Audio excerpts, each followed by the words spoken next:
Video like जरूर कर लीजिए और ऐसे वीडियो लगातार फ्री में पाने के लिए चैनल को तुरंत सब्सक्राइब कर लीजिए और बेल आइकन को जरूर टैप कर लीजिए ताकि आगे भी सारे वीडियो आपको मिलते रहे। यूट्यूब में फॉलो करते हैं तो प्लीज ये वाला फ्री टेलीग्राम चैनल जरूर ज्वाइन कर लीजिएगा। सारे नोटिफिकेशन सारे अपडेट यहीं पे आते हैं, ध्यान रखिए।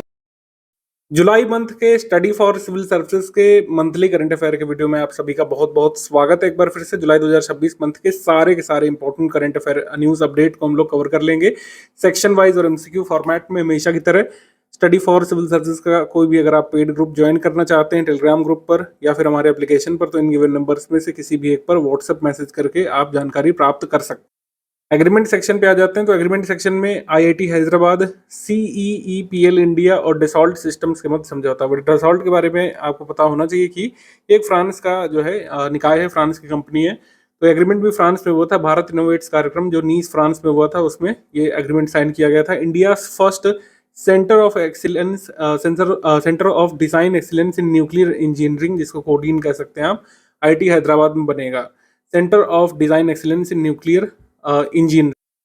आपको थोड़ा सा बैकग्राउंड पे ले जाता हूँ। शांति एक्ट आपको पता है, इसमें अलाउ कर दिया गया था प्राइवेट प्लेयर्स को भी कि वो कुछ एक्टिविटीज न्यूक्लियर एनर्जी के सेक्टर में परफॉर्म कर सकेंगे। क्रिटिकल वाली चीजें सरकार अपने पास रखेगी, जो सिक्योरिटी संबंधित है। कुछ प्राइवेट पार्टिसिपेशन यहाँ पे अलाउ कर दिया है शांति एक्ट 2025 के तहत। तो उसी की दिशा में इसमें आगे बढ़ना चाहते हैं। न्यूक्लियर एनर्जी का जो कुल मिलाकर इलेक्ट्रिसिटी जनरेशन में अभी केवल 3% का योगदान है, इसको आगे बढ़ाना चाहते हैं। अभी 3% का लगभग योगदान है, 8.878 समथिंग गीगावाट। इसको 2047 तक 100 गीगावाट तक ले जाना है न्यूक्लियर पावर को। तो इसी वजह से ये इसी क्रम में centre of design excellence nuclear engineering पर ये आईआईटी हैदराबाद में खुलेगा।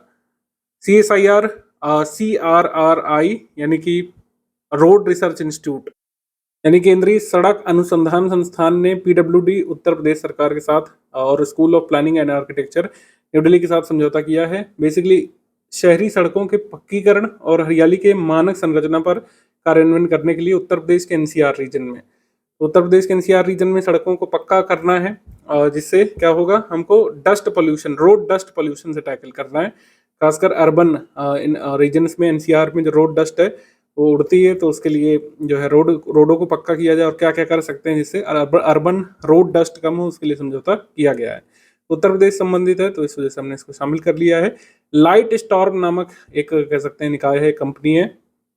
लाइट स्टॉर्म में एशिया पैसिफिक रीजन की AI कनेक्टिविटी प्लेटफॉर्म कंपनी है। इसने कॉन्ट्रैक्ट साइन किए माइक्रोसॉफ्ट के साथ, सिंगटेल के साथ और टाटा कम्युनिकेशन भारत की कंपनी के साथ। बेसिकली ये लोग क्या करने वाले, एक सबमरीन केबल सिस्टम डेवलप करना चाहते हैं जिसका भागीदार देश होगा इंडिया, हमारा देश भारत, मलेशिया और सिंगापुर। तो यही एग्जाम में आ सकता है कि सबमरीन केबल सिस्टम के लिए किन 3 देशों के बीच समझौता हुआ है। इंडिया, मलेशिया, सिंगापुर इसके लाभार्थी होंगे। 3600 किलोमीटर का ये केबल सिस्टम डालना चाहते हैं, जिससे आगे जो हमको GPU इंफ्रास्ट्रक्चर डेवलप करना है, AI के लिए बहुत सारा जो कह सकते हैं क्लाउड स्टोरेज वगैरह चाहिए, तो उसके लिए ये सब चीज़ें काम आएंगी। इसको ऑपरेशनल होने की उम्मीद है 2029 के 4th क्वार्टर तक, मतलब 2029 के अंत तक। भारतीय फार्माकोपिया आयोग और उत्तर प्रदेश जो है Uttar Pradesh promoted pharma council के बीच यहाँ पे समझौता हुआ है। बेसिकली उत्तर प्रदेश को एक लीडिंग हब बनाना चाहते हैं फार्मास्यूटिकल के क्षेत्र में, मेडिकल डिवाइसेस के क्षेत्र में और हेल्थ टेक्नोलॉजी के क्षेत्र में। योगी जी भी कई बार इसको स्ट्रेस करते हैं कि उत्तर प्रदेश अग्रणी राज्य बनेगा इन सब क्षेत्रों में। हमारे एग्जाम में चीज़ें भाषण पर आधारित नहीं पूछी जाती हैं, कौन सा नेता क्या कहता है, वो आउटकम पर आधारित चीज़ें पूछते हैं। जैसे उत्तर प्रदेश में अगर मेडिकल डिवाइस में अग्रणी उत्तर प्रदेश बन रहा है तो उसका आउटकम क्या है, क्या कोई medical device park Uttar Pradesh में खुला है। यस, गौतम बुद्ध नगर नोएडा में ये है situated UP medical device park, ठीक है। और ललितपुर में उत्तर प्रदेश में UP bulk drug pharmaceutical park located है। बल्क ड्रग फार्मास्यूटिकल पार्क ये कहाँ पे, ललितपुर में, याद रखिएगा। और यूपी मेडिकल डिवाइस पार्क ये गौतम बुद्ध नगर ग्रेटर नोएडा में, तो याद रखना है आपको। अपॉइंटमेंट सेक्शन पे आ जाते हैं। केइको फुजिमोरी, इनको न्यू प्रेसिडेंट पेरू का कहा जा रहा है और ओवरऑल ये फर्स्ट इलेक्टेड फीमेल प्रेसिडेंट बनी है पेरू की, फर्स्ट इलेक्टेड पेरू की पहली निर्वाचित महिला राष्ट्राध्यक्ष बनी है, निर्वाचित, क्योंकि इससे पहले हम पढ़ा चुके हैं। First female president of Peru Dina Boluarte, हमने कुछ मंथ पहले आपको पढ़ाया था, लेकिन ये इलेक्टेड वहाँ पे नहीं थी, ठीक है। अब इलेक्टेड फीमेल प्रेसिडेंट ये हैं केइको फुजिमोरी, ये first elected female president of Peru. तो ये थोड़ा सा अंतर याद रखेंगे आप। आगे है एंडी बर्नहैम, लेबर पार्टी से ब्रिटेन के नए प्रधानमंत्री ये बन गए। पिछले एक दशक में यूके में 6 प्रधानमंत्री बदल चुके थे, जैसे हमने आपको बताया था लास्ट मंथ, और ये 7वें वहां पर बन करके आए हैं। देखते हैं टिकते हैं कि नहीं टिकते हैं। यूके के जो है ब्रिटेन के नए प्रधानमंत्री, ठीक है, एंडी बर्नहैम लेबर पार्टी से ये बने हैं।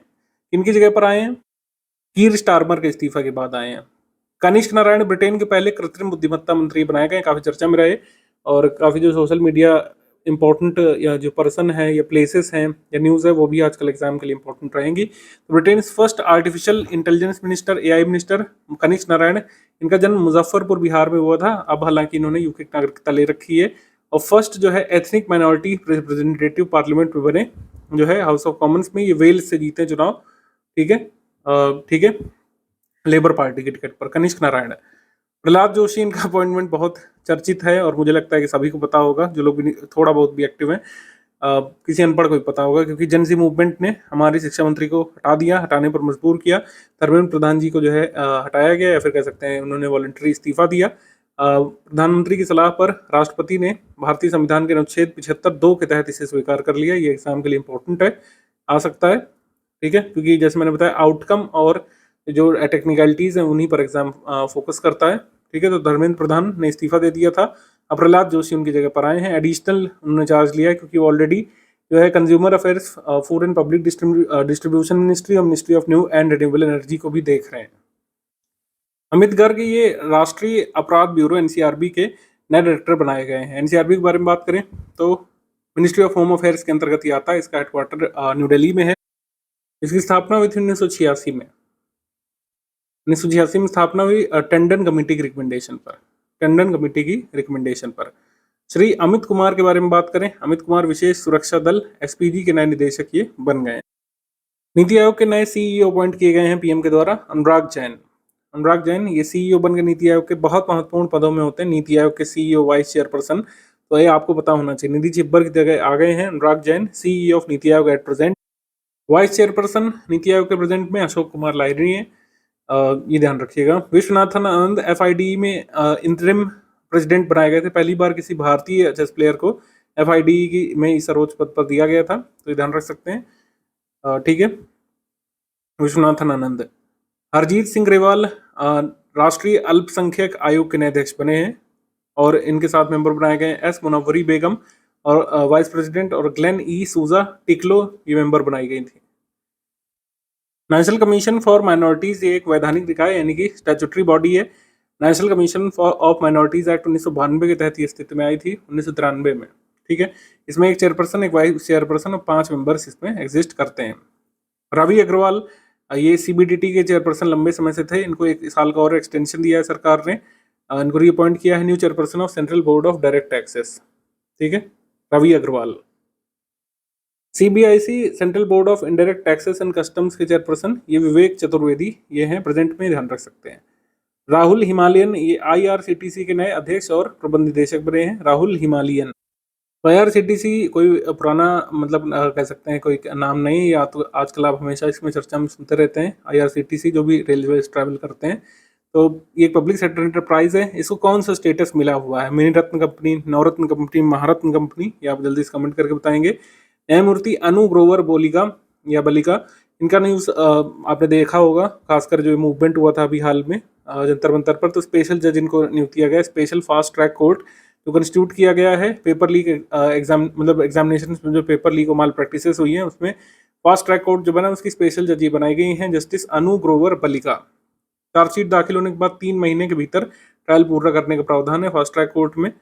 नंदन नीलेकणी प्रख्यात प्रौद्योगिकी विशेषज्ञ, इन्फोसिस के सह संस्थापक, भारतीय परीक्षा प्रणाली को पारदर्शी बनाने के लिए जो एक हाई लेवल टास्क फोर्स सृजित की है केंद्रीय सरकार ने, उसके हेड हैं ये नंदन नीलेकणी। और इसमें और कौन कौन शामिल मेंबर के रूप में ये एग्जाम में आ सकते हैं? Tapan Deka former IB director member बनाए गए हैं, S Somnath ISRO chairperson retired, और वी कमकोडी ये आईआईटी मद्रास के director, Anita Karwal former education secretary, Amritlal Meena ये लॉजिस्टिक एक्सपर्ट बनाए गए हैं। तो ये सब मेंबर्स हैं और अध्यक्ष हैं ये नंदन नीलेकणी। जो देखें किस तरीके से हमारे एग्जामिनेशन सिस्टम को पब्लिक एग्जामिनेशंस होते हैं डिफरेंट पोस्ट पर, उसको किस तरीके से हम लोग ट्रांसपेरेंट बना सकते हैं और क्रेडिबल बना सकते हैं, टेक्नोलॉजी ड्रिवन बना सकते हैं। अवार्ड्स एंड ऑनर्स पर बात करें तो अकेडमी ऑफ अचीवमेंट पुरस्कार A.R. रहमान को ये मिला था, एक नॉन प्रॉफिट ऑर्गेनाइजेशन की तरफ से अकेडमी ऑफ अचीवमेंट पुरस्कार। WSIS पुरस्कार डिपार्टमेंट ऑफ टेलीकम्युनिकेशन की तरफ को मिला था, ये इंटरनेशनल टेलीकम्युनिकेशन यूनियन की तरफ से, इंटरनेशनल टेलीकम्युनिकेशन यूनियन की तरफ से भारत के दूरसंचार विभाग को पुरस्कार दिया गया था भारत नेट द्वारा समर्थित एकीकृत भौगोलिक डिजिटल सेवा वितरण मॉडल के लिए। Samriddh Gram integrated physical digital service delivery model supported by Bharat net, इसके लिए ये पुरस्कृत किया गया था हमारा भारत का दूरसंचार विभाग इंटरनेशनल टेलीकम्युनिकेशन यूनियन के द्वारा। आगे है guardian of the blue horizon पुरस्कार, ये प्रधानमंत्री जी को मिला था। गार्जियन ऑफ ब्लू होराइजन ये हाईएस्ट नेशनल अवार्ड है जो सीशेल्स देश के द्वारा दिया जाता है। सीशेल्स की यात्रा पर पीएम गए थे, उनको वहां के देश का ये सर्वोच्च सम्मान मिला है। Bintang Adipurna of the Republic of Indonesia, Indonesia का सर्वोच्च नागरिक और सैन्य सम्मान प्रधानमंत्री को मिला था जब ये इंडोनेशिया की यात्रा पर गए थे। ठीक है, प्रबोव सुबियांतो इंडोनेशिया के राष्ट्राध्यक्ष, उनकी तरफ से दिया गया था पुरस्कार। लोकमान्य तिलक पुरस्कार लोकमान्य तिलक फाउंडेशन की तरफ से इस बार दिया गया था अजीत डोभाल को। इस समय से हैं US India strategic partnership forum leadership award, ये सुनील भारती मित्तल को दिया गया था, founder and chairperson of Bharti enterprises. US India partnership forum institute के द्वारा ही दिया गया था इनको।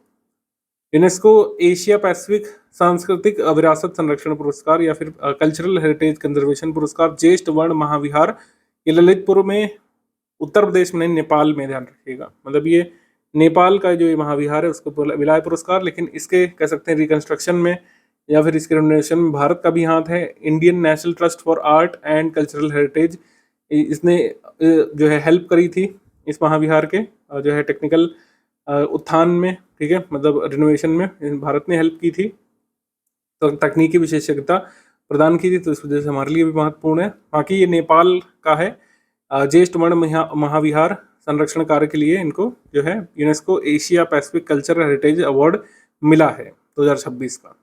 ठीक है, ध्यान रखिएगा।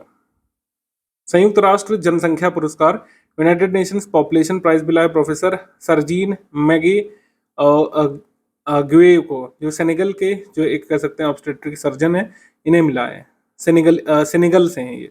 इसमें 2 अवार्ड होते हैं, ये प्रोफेसर साहब को मिला है इसमें इंडिविजुअल कैटेगरी में, और जो है कह सकते हैं इंस्टीट्यूशनल कैटेगरी में मिला है, ये है फाउंडेशन बॉर्न एक्शन, जो बुरुंडी की एक फाउंडेशन है, उनको ये पुरस्कार मिला है संस्थागत श्रेणी में। ठीक है, 11 जुलाई को वर्ल्ड पॉपुलेशन डे मनाया जाता है, तो यूनाइटेड नेशंस पॉपुलेशन प्राइज जो है इस साल इनको मिला है। तो इनका ये नेशनलिटी पूछ सकते हैं कि किस देश की जो है कह सकते हैं डॉक्टर को मिला है।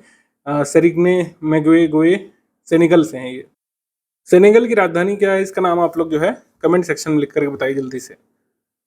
सांख्यिकी में सुखात्मय राष्ट्रीय पुरस्कार प्रोफेसर डॉक्टर अरूप बोस को मिला था, ministry of statistics and programme implementation की तरफ से दिया जाता है, हर 2 साल में दिया जाता है एक इंडियन स्टैटिस्टिशियन को उसके लाइफ टाइम अचीवमेंट के लिए।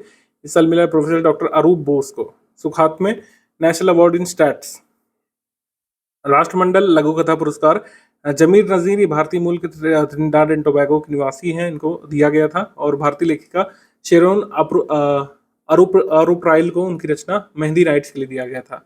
थोड़ा सा कंट्रोवर्शियल भी रहा था क्योंकि जो पुरस्कार इनको मिला इनकी स्टोरी लेखन के लिए, तो शॉर्ट स्टोरी के लिए, तो उसको कहा गया था कि इन्होंने AI जनरेटेड स्टोरी लिखी है, ऐसा इंटरनेट पर लोगों ने कहा था। हालांकि इस बात की पुष्टि जो पुरस्कार देने वाली संस्था ने नहीं की है, तो ये थोड़ा सा चर्चा में रहा था। आजकल हर चीज़ पर AI जो है पेल मतलब डाल दे रहे हैं ना, वो गलत है एक तरीके से। क्रिएटिविटी में AI का भी कोई भी स्कोप नहीं रखना चाहिए। फिल्म मेकिंग हो गया, नॉवल राइटिंग हो गया, स्टोरी राइटिंग हो गया, इवन पढ़ाने वाली भी चीज़ें हो गई, उसमें AI का आप लोग कम से कम इस्तेमाल करिए। हाँ, कंटेंट जैसे बनाना है, बहुत बड़ी जो है चीज़ को छोटा करके आप ग्राफिकली उसको कैसे प्रेजेंट कर सकते हैं, उसमें आप करिए। ज़्यादातर चीज़ों में हमारा इंस्टीट्यूट नहीं सपोर्ट कर रहा है AI को। अब देखते हैं आगे फ्यूचर क्या कहता है। AI को एज अ टूल इस्तेमाल करने तो ही अच्छा है, जैसे माइक्रोसॉफ्ट वर्ड वगैरह है, बस उस तक ही, जैसे उस अप्रोच के साथ इस्तेमाल करते हैं माइक्रोसॉफ्ट वर्ड, पावर पॉइंट, वैसे ही अगर AI को भी देखा जाए तो अच्छा रहेगा। ये AI को लेकर कंसर्न्स भी हैं। अभी यूनाइटेड नेशंस ने भी एक डॉक्यूमेंट पब्लिक किया था, उसको भी हम चर्चा करेंगे इसी करंट अफेयर के वीडियो में। National award for e governance gold पुरस्कार मिला है Indian council of medical research के माइंड्स कह सकते हैं इनिशिएटिव को, ठीक है। Innovation through use of AI and other new technologies to provide citizen centric services category में आईसीआर माइंड्स को ये पुरस्कार मिला है। उसके बाद नवभारत टाइम्स जो पब्लिकेशन है दिल्ली में छपता है, इनकी तरफ से भूषण पुरस्कार मिला है प्रसून जोशी को, प्रसार भारती के चेयरपर्सन है इस समय। आईसीसी हॉल ऑफ फेम में सौरव गांगुली और अंजुम चोपड़ा को शामिल किया गया है और 13 भारतीय क्रिकेटर अब हो गए हैं जिनको आईसीसी हॉल ऑफ फेम में शामिल किया गया। सबसे पहली क्रिकेटर जिनको शामिल किया गया था भारतीय महिला अंजुम चोपड़ा, वनडे मैच खेलने वाली पहली भारतीय महिला क्रिकेटर थी, इनको शामिल किया गया है, और सौरव गांगुली को। अंतर्राष्ट्रीय बुकर पुरस्कारों के नाम में परिवर्तन यहाँ पे किया गया है। अब से बुकर पुरस्कार को हम लोग 2027 से पढ़ेंगे बुकमैन इंटरनेशनल बुकर प्राइज के नाम से, या बुकमैन इंटरनेशनल प्राइज के नाम से हम जानेंगे इसको। 10 साल का एग्रीमेंट बुकमैन फिलैंथ्रोपिस्ट फाउंडेशन ने किया है। तो जो भी फिलैंथ्रोपी ऑर्गेनाइजेशन जो है स्पॉन्सर करती है पुरस्कार को, तो उन्होंने पुरस्कार राशि भी बढ़ा दी है, मतलब डबल कर दिया लगभग, $50 50,000 से यूरो, बेसिकली यूरो 50,000 से लेकर के 1 लाख जो है अब ये यूरो मिलेंगे प्राइज मनी के रूप में। और डेरिया और डिमिट्री बुकमैन नाम से 2 इसके पति पत्नी फाउंडर हैं बुकमैन फिलैंथ्रोपीज के, वही अब ये बुकमैन पुरस्कार को फाउंडर मतलब जो है स्पॉन्सर करेंगे अगले 10 साल तक। 36वां राष्ट्रीय युवा संसद प्रतियोगिता पुरस्कार आ चुका है।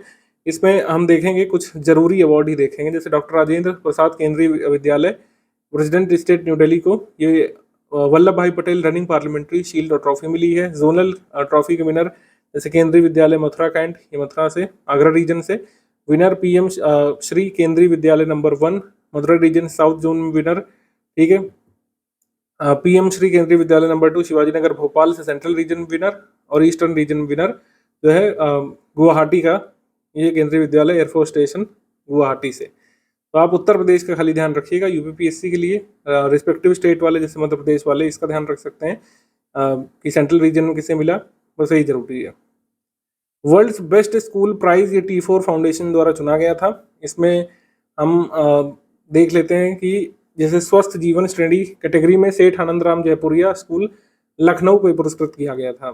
तो ये आप ध्यान रख सकते हैं यूपी करंट अफेयर के लिहाज से, बाकी ज़्यादा जरूरी इसमें नहीं रहेगा।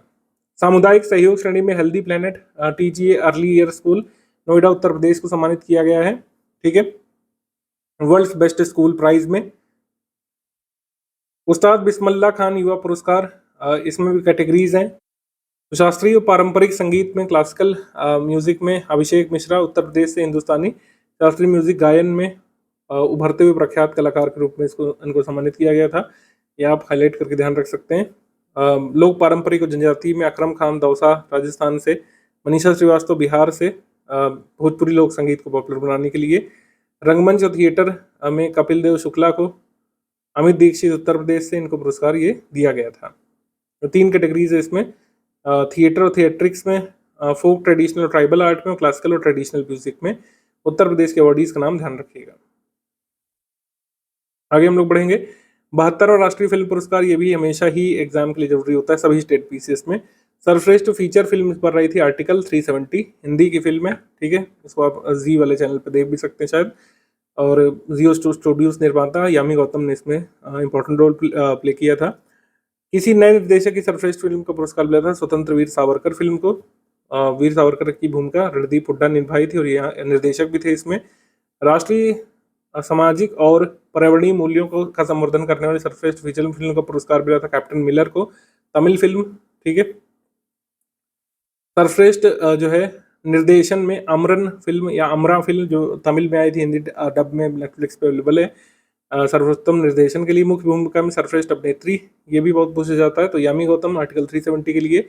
मुख्य भूमिका में सर्वश्रेष्ठ अभिनेता का पुरस्कार 2 लोगों को मिला इस साल, ठीक है। तो दोनों को नाम ध्यान रखेंगे। एक तो ब्रह्म युगम जो फिल्म आई थी मलयालम में, उसका हिंदी डब अवेलेबल है सोनी लिव पर, अच्छी फिल्म है, टाइमली देखें।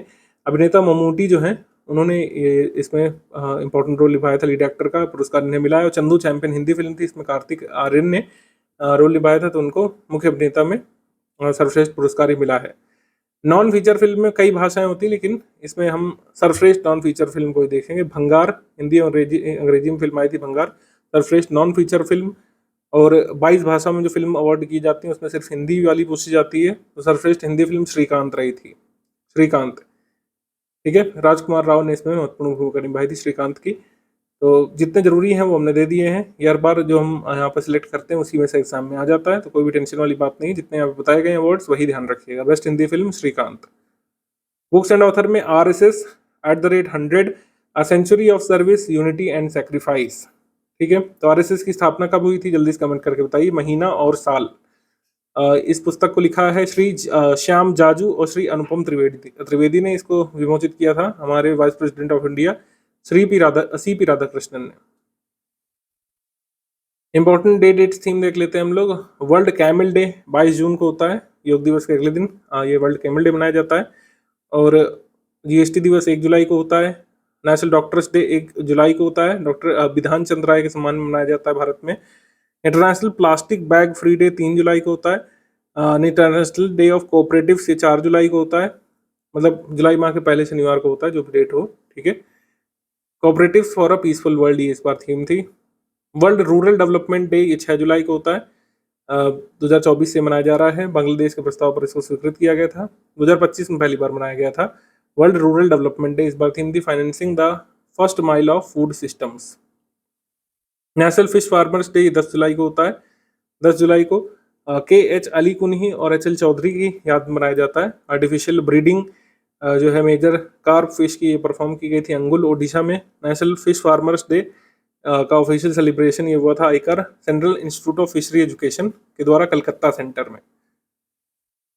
आगे जनसंख्या दिवस 11 जुलाई को होता है। यूनाइटेड नेशंस पॉपुलेशन डे 11 जुलाई को मनाया गया था, ठीक है। जुलाई 1979 में बेसिकली 1989 में सबसे पहली बार बनाया गया था, जब वर्ल्ड की पॉपुलेशन लगभग 5 बिलियन पहुंचने का अनुमान लगाया गया था।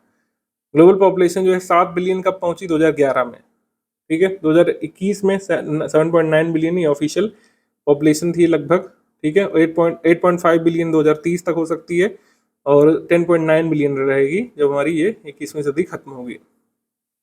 Realising the hopes and aspirations of young people today and for the future ये थीम थी। वर्ल्ड हॉर्स डे 11 जुलाई को मनाया जाता है। 11 जुलाई को मनाया जाता है वर्ल्ड हॉर्स डे, पहली बार लास्ट ईयर मनाया गया था। वर्ल्ड यूथ स्किल्स डे 15 जुलाई को मनाया जाता है। वर्ल्ड यूथ स्किल्स डे इस बार थीम थी skills for a shared future, skills for a shared future. World chess day ये 20 जुलाई को मनाया जाता है। भारत में ही उत्पन्न हुआ था ये खेल 1500 वर्ष पहले, चतुरंगा नाम से जानते हैं, ठीक है। 1500 वर्ष पहले यहीं पर ये खेल ओरिजिनेट हुआ था। World chess day. Celebrate create and make a defence theme थी। अंतर्राष्ट्रीय चंद्र दिवस 20 जुलाई को मनाया जाता है। अपोलो 11 मिशन के भाग के रूप में नील आर्मस्ट्रांग ने जब कदम रखा था, ठीक है, तो 20 जुलाई से इंटरनेशनल मून डे मनाया जाता है। कारगिल विजय दिवस ये 26 जुलाई को मनाया जाता है। मैंग्रोव कंजर्वेशन के लिए अंतर्राष्ट्रीय दिवस ये 26 जुलाई को मनाया जाता है। मैंग्रोव कंजर्वेशन के लिए जो एक पॉपुलर स्कीम चल रही है हमारे यहाँ पर, 2023 में आई थी, बजट 2023-24 में अनाउंस हुई थी। इसका उद्देश्य है मैंग्रोव इकोसिस्टम को भारत में कंजर्व करना, जहाँ जहाँ पे अवेलेबल है। 11 स्टेट्स और 2 यूटीज इसका कवरेज एरिया है। इसका जो कवरेज है मिस्टी स्कीम का 11 स्टेट्स और 2 यूनियन टेरिटरीज में जहाँ पर मैंग्रोव इकोसिस्टम पाया जाता है। 11 स्टेट्स और 2 यूटी जहाँ पर मिस्टी स्कीम इम्प्लीमेंट की जा रही है। फंडिंग सोर्स इसका आएगा कैंपा से और MG नरेगा सिस्टम से आएगा। मिस्टी स्कीम मैंग्रोव इकोसिस्टम को प्रमोट करने को लेकर फोकस्ड है, कंजर्व करने और रिस्टोर करने को लेकर। वर्ल्ड नेचर कंजर्वेशन डे 28 जुलाई को मनाया जाता है। साइंस एंड टेक सेक्शन पे आ जाएंगे तो गगन जो है ये फिर से चर्चा में था। गगन के बारे में बता चुका हूँ कि GPS एडेड जियो ऑगमेंटेशन नेविगेशन सिस्टम, इंडिया का अपना सैटेलाइट बेस्ड जो सिस्टम है, इसको इसरो और एयरपोर्ट्स अथॉरिटी ऑफ इंडिया ने डेवलप किया है। इसका यूज वगैरह अब ये होने लगा है प्रॉपर तरीके से। सैटेलाइट बेस्ड ऑगमेंटेशन SBAS है जो GPS को इनहेंस कर सकता है, रियल टाइम करेक्शन प्रोवाइड करता है। यहाँ पे गगन प्रोजेक्ट जो है ऑपरेशनल है 2015 से, और इंडिया कुछ ही ऐसे देशों में जैसे US, यूरोप और जापान कैटेगरी में जिनके पास अपना ऑपरेशनल SBAS है। Directorate general of civil aviation ने अभी हाल में एक satellite based landing system approach जो है एक कॉमर्शियल जेट एयरक्राफ्ट पर यूज की थी इन्होंने जून 2026 में, तो ये चर्चा में आया था।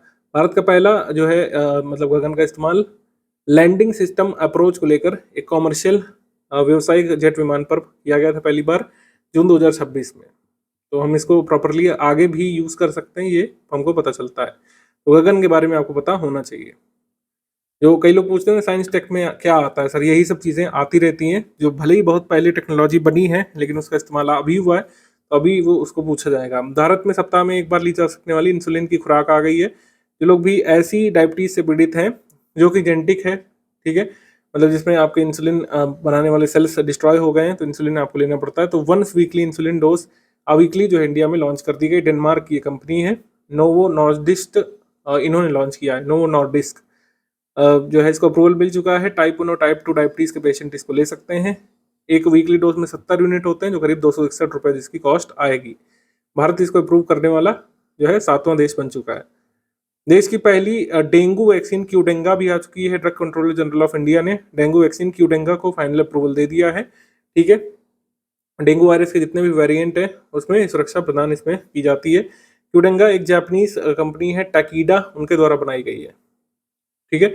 40 कंट्रीज में इसको यूज किया जा रहा है। भारत भी अब इसको मंजूरी दे चुका है, अप्रूवल दे चुका है।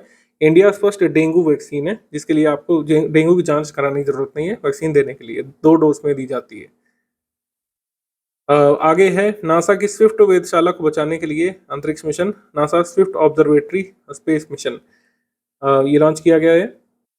2004 में स्विफ्ट वेधशाला जो है ये स्थापित की थी नासा ने, उसको खतरा है तो उसको उसके ऑर्बिट को ऊपर करना चाहते हैं, उसके लिए इन्होंने क्राफ्ट एक जो है ये मिशन भेजा है।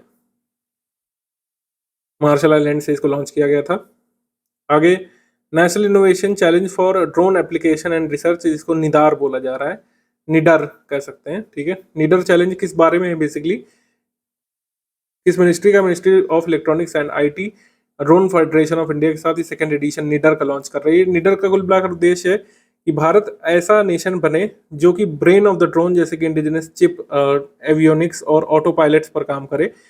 सिर्फ उस पर नहीं कि जैसे ड्रोन के पार्ट्स आ गए उसको असेंबल कर लिया बना दिया, उस पर नहीं, हमको एक कदम आगे जाना है। निडर 1 का उद्देश्य यही था कि ड्रोन असेंबली वगैरह पर फोकस करना, लेकिन अब निडर 2 का उद्देश्य है कि भारत के छात्र ये सीखें कि ड्रोन कैसे बनाएंगे फ्रॉम द स्क्रैच, कैसे ड्रोन का ब्रेन कैसे बनाएंगे, ड्रोन उड़ाने की तकनीकी संबंधी डेवलपमेंट करना ये उद्देश्य है। India indigenous VEGA processor develop करना, भारत को 2030 तक एक ग्लोबल ड्रोन हब बनाना है आत्मनिर्भर भारत के तहत। तो इसीलिए निडर एडिशन 2025-26 से लॉन्च किया गया था, मार्च 2025 में, ठीक है, निडर। आगे है legacy of space and time योजना, legacy survey of space and time project. Basically ये चिली में लॉन्च किया गया था 10 साल के लिए, और ये एक 86 से 84 फीट अबव सी लेवल पर एक कैमरा इन्होंने लगाया है। बेसिकली 3200 मेगापिक्सल का डिजिटल कैमरा, अब तक का सबसे बड़ा डिजिटल कैमरा ये कह सकते हैं लगाया गया ऑब्जर्वेटरी में एस्ट्रोनॉमी के लिए। तो ये चर्चा में था। तो हमसे एग्जाम में क्या पूछेंगे, इतना डिटेल ना दे करके पूछेंगे कि भाई किस देश में सबसे बड़ा 3200 मेगापिक्सल का डिजिटल कैमरा लगाया गया है ऑब्जर्वेटरी में, तो उसका आंसर हो जाएगा चिली में। चिली में लगाया गया, चिली देश में। तो ये बेसिकली कॉम्प्रिहेंसिव वीडियो रिकॉर्ड करेगा, जो टाइम लैप्स वीडियो नहीं होते जल्दी जल्दी हर चीज़ पता चल जाती है कि भाई मतलब इतने सालों का वीडियो 10 मिनट में देखिए, तो उस तरीके से ही टाइम लैप्स वीडियो रिकॉर्ड करेगा। World's largest digital camera used in an observatory इसको कहा जा रहा है। बैक्टीरिया की नई एक प्रजाति खोजी गई है, उसका नाम यूनिक दिया गया है ब्रैकी बैक्टीरियम नेताजी, इसका नाम रखा गया है क्योंकि जो एक इंस्टीट्यूट है नेताजी कॉलेज बुर्दवान यूनिवर्सिटी, उसने इनको खोजा है। इसका नाम रखा गया है ब्रैकी बैक्टीरियम नेताजी। अब जो बैक्टीरियम खोजा गया है इसको कह रहे हैं कि इंडस्ट्रियल वेस्ट को क्लीन कर सकता है, बायोटेक्नोलॉजिकल एंजाइम्स ऐसे बना सकता है जिससे हम लोग इंडस्ट्रियल वेस्ट को क्लीन कर सकते हैं। तो इसकी खोज ये की गई पश्चिम बंगाल में, कहाँ पे, हुगली नदी से गंगा नदी के जल में ऐसे जीवाणु की खोज की गई है जिसको कहा जा रहा है brachy bacterium Netaji. Brachy bacterium Netaji ये इसका नाम है रखा गया है। भारत का पहला निजी तौर पर निर्मित ऑर्बिटल रॉकेट विक्रम 1 लॉन्च किया गया, काफी चर्चा में था। 18 जुलाई को आंध्र प्रदेश के श्रीहरिकोटा से सतीश धवन अंतरिक्ष केंद्र से इसको लॉन्च किया गया था। निजी तौर पर निर्मित ऑर्बिटल रॉकेट विक्रम 1, निजी तौर पर निर्मित ऑर्बिटल रॉकेट विक्रम 1 इसको लॉन्च किया गया था। आपको मैं बता दूं कि हम जैसे कई चीजें पुरानी भूलते जाते हैं, तो निजी तौर पर पहला sub orbital rocket Vikram S था। तो उससे कंफ्यूज नहीं करिएगा। ये भी इसी कंपनी ने बनाया था, स्काई रूट एरोस्पेस ने विकसित किया था। 2022 में इसको लॉन्च किया गया था, नवंबर में 2022 में। India first privately built sub orbital rocket था। अब इसी कंपनी में क्या बना दिया गया है, क्या बनाया है, निजी तौर पर निर्मित ऑर्बिटल रॉकेट इन्होंने बनाया है। ठीक है, इसको लॉन्च भी किया है। इसका नाम विक्रम 1, भारत के अग्रणी अंतरिक्ष विज्ञानी विक्रम साराभाई के नाम पर विक्रम 1 रखा गया। विक्रम S भी उन्हीं के नाम पर रखा गया था। ठीक है, 350 किलोग्राम तक के छोटे उपग्रह को लोअर अर्थ ऑर्बिट में ले जाने के लिए इसको डिजाइन किया गया है। भारत अब उन चुनिंदा देशों में शामिल हो गया जिनके पास प्राइवेट तौर पर भी ऑर्बिट में जो है ये पेलोड भेजने की क्षमता डेवलप कर ली है। मतलब अमेरिका, चाइना के बाद विश्व का तीसरा ऐसा देश बन गया है जिनके पास निजी प्रक्षेपण यान से ऑर्बिट में चीजें भेजी जा सकती हैं। तो ये किसने किया है, हैदराबाद बेस्ड एक स्टार्टअप है स्काई रूट एरोस्पेस ने। स्काई रूट एरोस्पेस ने देश का पहला स्वदेशी प्लेसेंटा ऑन चिप प्लेटफॉर्म ये आईटी बॉम्बे ने डेवलप किया है, और ICMR NIR RCS मुंबई ने बेसिकली ये कुछ ऐसे टेस्ट करना चाहते हैं जेस्टेशनल डायबिटीज पर। कई बार महिलाओं में डायबिटीज वगैरह डिटेक्ट हो जाती है, मतलब प्रेगनेंसी के समय, जो बाद में ऑटोमेटिकली ठीक हो जाती है। तो ह्यूमन प्लेसेंटा को लैब जैसा, मतलब ह्यूमन प्लेसेंटा यानी कि जो बच्चा जहाँ पर सर्वाइव करता है यूट्रस के भीतर प्लेसेंटा में, तो जो गर्भनाल बनती है प्लेसेंटा, उसका एक सिस्टम ये पूरा ये मिमिक करना चाहते हैं लेबोरेटरी में, देखने के लिए कि कैसे जो है हार्मोन प्रोडक्शन होता है, ग्लूकोज ट्रांसपोर्ट और वेस्ट एलिमिनेशन प्लेसेंटा कैसे करती है। लैब में इसको टेस्ट करने के लिए एक मॉडल इसका बनाया गया है। ठीक है, ये placenta on chip platform IT Bombay ने डेवलप किया है। कोडाईकनाल सौर वेधशाला के बारे में मैंने बताया था। 1916 से लेकर 2010 तक के 100 वर्षों के सूर्य चित्रों के चुंबकीय सक्रिय क्षेत्रों की पहचान AI टूल का यूज करके किया गया है। क्योंकि कोडाईकनाल में जो ये ऑब्जर्वेटरी में जो ये लिखते थे, मतलब जो बनाते थे, सन चार्ट्स हैंड ड्रॉन होते थे डेली बेसिस पर। सन का ऑब्जर्वेशन 1904 से 2022 तक पूरा रिकॉर्ड किया है कोडाईकनाल में। तो जो है मशीन लर्निंग मॉडल का यूज करके इसको स्टडी किया गया है। ठीक है, कुल मिला करके जो ये रिकॉर्ड्स हैं, हैंड रिटन रिकॉर्ड्स हैं, इनको स्टडी किया गया पूरे 100 वर्षों का। किसके द्वारा, दिव्य कीर्ति मिश्रा जो आर्यभट्ट रिसर्च इंस्टीट्यूट से हैं, इन्होंने जो है department of science and technology द्वारा समर्थित इंस्टीट्यूट आर्यभट्ट रिसर्च इंस्टीट्यूट, इनकी वैज्ञानिक दिव्य कीर्ति मिश्रा ने AI टूल का यूज करके कोडाईकनाल के इन सन चार्ट्स को स्टडी किया है। अब आगे हमको क्या देखने को मिलता है ये बाद में पता चलेगा कि इन कोडाईकनाल के सौर चार्टों से क्या उनका आउटकम निकला है। पदार्थ की नई और दुर्लभ क्वांटम अवस्था फ्रैक्शनल फर्मी C को डेवलप किया है। ऐसा कहा जा रहा है कि एक नया और rare quantum state of matter जिसे फ्रैक्शनल फर्मी C कहा जा रहा है, इसको डेवलप किया गया है। तो बस एग्जाम के लिए आप ध्यान रखिएगा कि इसका नाम क्या रखा है इन्होंने, एक strange quantum state of matter fractional Fermi C discover किया गया है।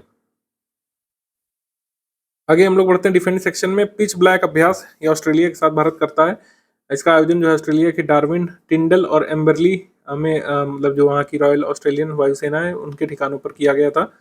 हर 2 साल में पिच ब्लैक अभ्यास होता है। भारत सहित 19 देश करीब इसमें शामिल हुए थे। ऑपरेशन सदर्न रेडीनेस ये भारत का ये डोमेस्टिक अभ्यास था। Southern naval command Kochi Kerala में ये हुआ था। कोच्चि के दक्षिणी नौसेना कमांड में किया गया था। एक बहुराष्ट्रीय समुद्री सैन्य कार्यक्रम है, मतलब भारत ने इसको ऑर्गेनाइज किया था। 27 देशों से यहाँ पर रिप्रेजेंटेटिव्स आए थे यहाँ पे सदर्न रेडीनेस में भाग लेने के लिए। मिसलेनियस सेक्शन में आ जाएंगे तो भारतीय नौसेना का सी किंग MK-42 हेलीकॉप्टर अब डीकमीशन कर दिया गया है। इसको 1971 में शामिल किया गया था। अब ये हेलीकॉप्टर काम कर रही है, इसको रिटायर कर दिया गया है। ICGS अक्षय को भारतीय तटरक्षक फ्लीट में शामिल कर लिया गया है। इंडियन कोस्ट गार्ड फ्लीट में शामिल कर लिया गया ICGS अक्षय को। ICGS अक्षय ये क्या है, फास्ट पेट्रोल वीजल है। फास्ट पेट्रोल वीजल्स पहले भी कई सारे लॉन्च हो चुके हैं, जैसे सार्थक वगैरह, तो उन्हीं में ये है fast patrol वीजल ICGS Akshay. Stealth frigate INS Mahendragiri को लॉन्च किया गया है। मतलब इंडियन नेवी ने शामिल कर लिया है अपने बेड़े में। महेंद्रगिरी पर्वत श्रृंखला के नाम पर इसका नाम महेंद्रगिरी रखा गया है, जो ईस्टर्न घाट की चोटी है महेंद्रगिरी। विशाखापट्टनम में इसको शामिल किया गया स्टेल्थ फ्रिगेट। INS मालवन को इंडियन नेवी में शामिल कर लिया गया है। Anti submarine warfare shallow craft है। तो क्या है मैं हाईलाइट करके लिख देता हूँ, एग्जाम में ये सब पूछते हैं कि ये मालवन क्या है। Anti submarine warfare shallow water craft है Malvan, anti submarine shallow water craft. Bharat की पहली भारी स्वदेशी 120 मिलीमीटर वाहन माउंटेड मोर्टार सिस्टम गरुड़ास्त्र, मतलब किसी भी व्हीकल में इसको इंस्टॉल करके मोर्टार छोड़े जा सकते हैं। इसका नाम रखा गया है गरुड़ास्त्र, गरुड़ास्त्र। ठीक है, ये 12 राउंड फायर कर सकता है 60 सेकंड में। 2 लोग इसको चला सकते हैं किसी व्हीकल पर इंस्टॉल करके। आगे है स्वदेशी लंबी दूरी की सतह से हवा में मार करने वाली मिसाइल LRSAM का, जिसका नाम कुशा रखा गया है, इसका सफल परीक्षण किया गया है। LRSAM यानी कि long range surface to air missile, जमीन से हवा में छोड़ी जाने वाली मिसाइल कुशा को यहाँ पे टेस्ट किया गया है ओडिशा से। भारत की पहला ट्राई सर्विसेज महिला नौकायान जो ये अभियान है, समुद्र प्रदक्षिणा, ये पूरा हो चुका है। मुंबई महाराष्ट्र में ये जो है खत्म हुआ। जो नौकायान का प्रयोग इसमें किया गया था उसका नाम त्रिवेणी है, ध्यान रखिएगा। समुद्र प्रदक्षिणा इंदिरा की tri services all women circumnavigation sailing expedition 314 दिनों की यात्रा पूरी करके, 4 महासागरों की यात्रा पूरी करके ये इंडियन आर्मी सेलिंग विजल त्रिवेणी में वापस आ गए। हमारे जितने भी लोग गए थे सभी सुरक्षित। मुंबई से इसको लॉन्च किया गया था 11 सितंबर 2025 में। गेटवे ऑफ इंडिया में वापसी करता है दल 22 जुलाई 2026 में। कहाँ किस में गए थे? त्रिवेणी में। भार्गवास्त्र, भार्गवास्त्र चर्चा में था। Bhargavastra is basically India's indigenous low cost multi layered counter drone system. दुश्मन के ड्रोनों को काउंटर करने के लिए जो सिस्टम बनाया है वो है भार्गवास्त्र। बेसिकली जो एनिमी ड्रॉन स्वॉर्म आएगा, यानी कि जो ड्रोन हमला होगा उसमें उनको, उन आने वाले ड्रोनों को जो है 10 सेकंड में 64 माइक्रो मिसाइल छोड़ करके दुश्मन ड्रोनों को नष्ट किया जा सकता है भार्गवास्त्र से। रडार और एडवांस सेंसर ऐसे प्रयोग किए गए हैं कि 10 किलोमीटर की रेंज से ही जो है डिटेक्ट कर लेगा बड़े ड्रोनों को, छोटे ड्रोनों को 6 किलोमीटर पास जैसे ही ड्रोन आएगा उसे डिटेक्ट करके किल कर सकता है। तो डेजर्ट वाले इलाके में, माउंटेनस टेराइन में 5000 मीटर ऊपर इसको इंस्टॉल करके दुश्मन के ड्रोनों को नष्ट किया जा सकता है। इसका नाम है भार्गवास्त्र। ऑपरेशन जल राहत, ये जो है भारतीय सेना ने कंडक्ट किया था। ये एक कह सकते हैं फ्लड रिलीफ एक्सरसाइज है। असम फ्लड्स में जो है disaster relief humanitarian assistance exercise ये इंडियन आर्मी ने की थी असम में। इसका नाम रखा गया था जल राहत। ऑबिचरी सेक्शन में तीजन बाई छत्तीसगढ़ की लोक गायिका, ये नहीं रही। ये किस जो कह सकते हैं विधा में मास्टर थी? पंडवानी शैली में। पारंपरिक प्रदर्शन कला शैली पंडवानी की प्रमुख रिप्रेजेंटेटिव थी, ये नहीं रही। इनको 2019 में पद्म विभूषण से भी सम्मानित किया जा चुका है। ठीक है, ये काफी इंपॉर्टेंट है। पंडवानी की तीजन बाई ये नहीं रही। डॉक्टर गिरीश भारद्वाज सुलिया, दक्षिण कन्नड़ कर्नाटक से, मैकेनिकल इंजीनियर जिनको ब्रिजमैन ऑफ इंडिया कहा जाता है, ये नहीं रहे। काफी दुर्गम स्थानों पर ब्रिज बनाने के लिए जाने जाते हैं थे। एस जानकी, ये पार्श्व गायिका दक्षिण की कोकिला नाम से जानी जाती थी, ये नहीं रही। केसरी चंद मालू, राजस्थान के प्रसिद्ध उद्योगपति और वीणा म्यूजिक के संस्थापक, ये नहीं रहे। राजस्थानी भाषा को 8वीं अनुसूची में शामिल करने के आंदोलन में पार्टिसिपेट किया था। आरएस एग्जाम जो इस साल है उसके लिए बहुत जरूरी है, सवाल है आरएस के लिए, आप लगभग कंफर्म मानिए कि ये आएगा ही आएगा, बाकी लोग इसको छोड़ सकते हैं। स्कीम्स कैंपेन इनिशिएटिव में PM family care tracker pilot project, PM family care tracker pilot project जो है, इसमें बेसिकली हर नवजात शिशु को एक जन्म पंजीकरण संख्या या उनकी आभा आईडी से एक यूनिक आईडी से जोड़ा जाएगा। इसे यूनिक आईडी नवजात बच्चों को इसलिए दी जाएगी जिससे 18 वर्ष के होने तक उनका टोटल हेल्थ का कंडीशन, न्यूट्रिशन का, एजुकेशन को ट्रैक किया जा सके। प्रेगनेंसी से लेकर तब तक वो बच्चे 18 साल के ना हो जाएं। ठीक है, तो अगर आप सोच रहे हैं कि पीएम केयर्स के बारे में, तो नहीं है, ये दूसरा ही कुछ प्रोजेक्ट है। इसमें जन्म लेने वाले बच्चों की आभा आईडी या फिर जो भी उनका रजिस्ट्रेशन नंबर होगा उससे एक यूनिक आईडी को लिंक कर देंगे। उसी यूनिक आईडी से बार बार ट्रैक किया जाएगा कि उनका इम्यूनाइजेशन हुआ कि नहीं, टीकाकरण हुआ कि नहीं, कब उन्होंने किसी स्कूल में दाखिला लिया, ये सब पता चलता रहेगा 18 साल की आयु तक। प्रगति नेशनल इनिशिएटिव, कृषि एवं किसान कल्याण मंत्रालय की तरफ से प्रगति लॉन्च किया गया है। युवाओं को कृषि उद्यमी बनाकर के 20 लाख किसानों को तकनीक और बाजार से जोड़ना इसका उद्देश्य है मोटे तौर पर। इसमें जो है 20,000 युवाओं को लाभ दिया जाएगा। उत्तर प्रदेश, बिहार, मध्य प्रदेश, महाराष्ट्र, राजस्थान, वेस्ट बंगाल, झारखंड और असम के युवा किसानों को ट्रेनिंग दी जाएगी। बेसिकली 2 मिलियन फार्मर्स को टेक्नोलॉजी से जोड़ना उद्देश्य है। ठीक है, 20,000 रूरल यूथ किसानों को इन स्टेट से चुना जाएगा। पहले भव्य रसायन योजना, इसमें तहत 3 डेडिकेटेड केमिकल पार्क भारत बनाना चाहता है। Ministry of chemicals and fertilizers की स्कीम है। 30 करोड़ रुपए यहाँ पर खर्च किए जाएंगे। ठीक है, 30 करोड़ रुपए प्रशासनिक खर्च के लिए 3000 करोड़ रुपए इसकी स्कीम में लगाए जाएंगे 5 साल के लिए 2026-27 से 30-31 तक। भारत के केमिकल सेक्टर में plug and play infrastructure develop किया जाएगा। 3 ऐसे पार्क बनाने हैं। हर पार्क के लिए 1000 करोड़ रुपए सरकार देगी, लेकिन जब संबंधित राज्य भी कम से कम 500 करोड़ रुपए योगदान करेगा तब ये आगे बढ़ेगा। 3 ऐसे डेडिकेटेड केमिकल पार्क भारत में डेवलप करने हैं प्लग एंड प्ले मॉडल पर। मोबाइल फोन विनिर्माण योजना ये ministry of electronics and IT ने अप्रूव किया है। ठीक है, इसमें भी उद्देश्य है कि भारत में मोबाइल फोन प्रोडक्शन को अगले 5 वर्ष तक बूस्ट करना है, जिसके लिए सब्सिडाइज किया जाएगा। कंपोनेंट असेंबली की घरेलू सोर्सिंग से जुड़ा 1.5% का अतिरिक्त प्रोत्साहन इसमें शामिल है। भारतीय ब्रांड बनाने के लिए, उत्पाद के लिए, डिजाइनिंग के लिए, R&D के लिए जो एलिजिबल जो कह सकते हैं सेल है 3% की दर से अतिरिक्त प्रोत्साहन राशि इसमें मिलेगी। तो यूनियन कैबिनेट ने इसको अप्रूव कर दिया। मोबाइल फोन मैन्युफैक्चरिंग स्कीम, और भारत जो है मोबाइल फोन का सेकंड लार्जेस्ट प्रोड्यूसर है, ये आपको पता होना चाहिए। Second largest producer of mobile phones in the world ये भारत ही है। India is currently world second largest mobile phone manufacturing country in the world. और ये मैन्युफैक्चरिंग से टारगेटेड यहाँ पर जो शब्द है वो है असेंबली। असेंबली यहाँ पे ज़्यादा होती है, R&D वाला काम नहीं होता, पता होना चाहिए। मिनी नंदनी कृषक समृद्धि योजना उत्तर प्रदेश सरकार लाई है। जो उत्तर प्रदेश में नंद बाबा दुग्ध मिशन चलता है, उसी के एक सब स्कीम के रूप में इसको चलाया जा रहा है।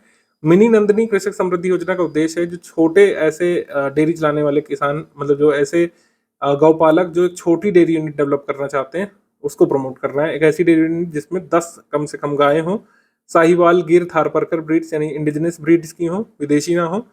तो 50% जो प्रोजेक्ट कॉस्ट का होगा, या फिर 23.60 लाख रुपए जो है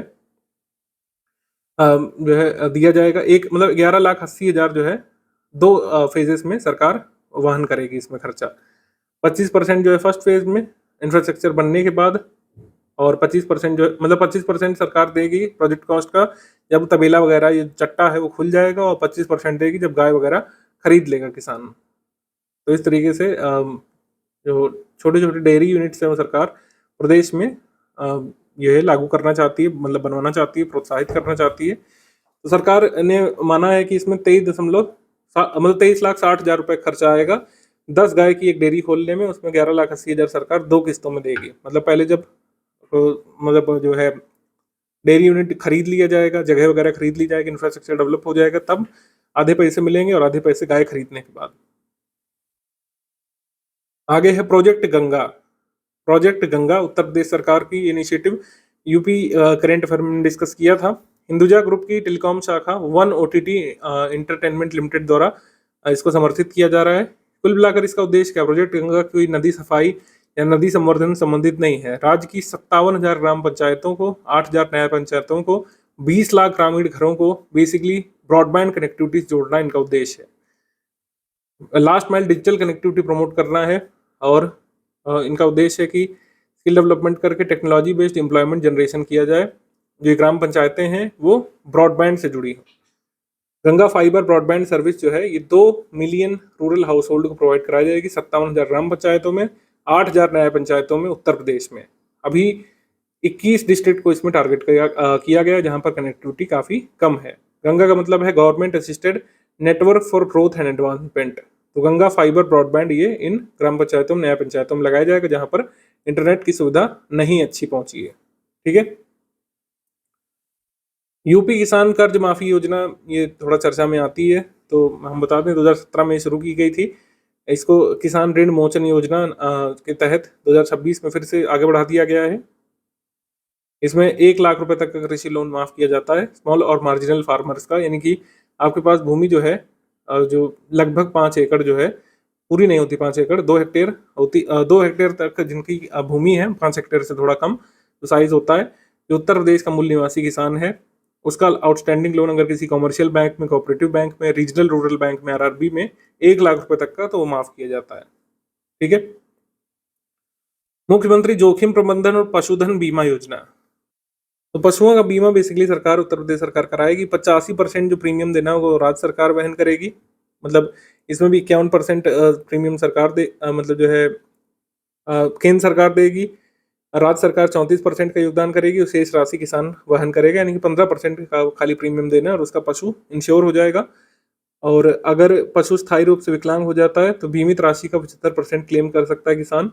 और इसमें ये नियम बनाया गया कि बीमा कंपनी क्लेम फाइल होने के एक महीने के भीतर या तो भुगतान करेगी या तो क्लेम क्यों रिजेक्ट किया गया पूरा जो है नियम बताएगी, रिपोर्ट बताएगी। तो कोई भी पशु भारत मतलब जो उत्तर प्रदेश के किसान का कोई पशु महामारी कारण, प्राकृतिक आपदा कारण, दुर्घटना कारण अनुपयोगी हो जाता है या मर जाता है तो उसका इंश्योरेंस क्लेम इंश्योरेंस कंपनी से किसान कर सकता है। तो यही है CM risk management and livestock insurance scheme, मुख्यमंत्री जोखिम प्रबंधन और पशुधन बीमा योजना। और खासकर जो ये डेयरी यूनिट जैसे हमने ऊपर वाली बात बताई थी, मिनी नंदनी कृषक योजना जो है, मतलब उसके तहत जो गाय वगैरह खरीदी जाएंगी उनको खास करके इसमें प्रायोरिटाइज किया जाएगा। मुख्यमंत्री शिक्षक कैशलेस चिकित्सा योजना जैसे हमने आपको बताया, इसको गुरु दक्षिणा योजना भी कहा जा रहा है। मुख्यमंत्री कैशलेस चिकित्सा योजना, गुरु दक्षिणा योजना। तो उत्तर प्रदेश के करीब 15 लाख शिक्षक और नॉन टीचिंग स्टाफ को इस योजना का फायदा मिलेगा। 10,000 रुपए से अधिक जो भी सैलरी पाने वाले कॉन्ट्रैक्ट पर संविदा कर्मी शिक्षक हैं या फिर जो कर्मी हैं, 30 लाख रुपए से 80 लाख रुपए तक का उनको पर्सनल एक्सीडेंट इंश्योरेंस कवर मिलेगा। और उत्तर प्रदेश के शिक्षकों को और उनके परिवारों को 5 लाख रुपए तक की कैशलेस मेडिकल सुविधाएं प्रदान की जाएंगी, शिक्षकों को और उनके परिवारों को। तो ये याद रख सकते हैं। आगे बढ़ते हैं। उत्तर प्रदेश निःशुल्क बोरिंग योजना। निःशुल्क बोरिंग योजना वैसे तो 1985 से चल रही है, 2026 में इसको रिवाइव किया गया है स्कीम को, इसमें ऑपरेशनलाइज दोबारा किया गया है। 5 HP तक के पंप सेट के साथ जो है अगर मतलब किसान खेत में जो है अपना इरिगेशन नहीं कर पा रहा है तो बोरिंग करा सकता है, बोरवेल खुदवा करके 5 HP तक का मोटर लगवाने तक का सब्सिडी सरकार इसमें देगी। तो कुल मिलाकर के ये है कि 5 HP तक का सेट और बोरिंग लगवाने में जो कीमत है वो 10,000 सरकार ने आकी 10,000 रुपये किसान को अपने खेत में बोरिंग कराने के लिए मिलेंगे, निःशुल्क बोरवेल लगवाने की योजना ये है। आगे है विशाल वृक्षारोपण अभियान, महावृक्षारोपण अभियान।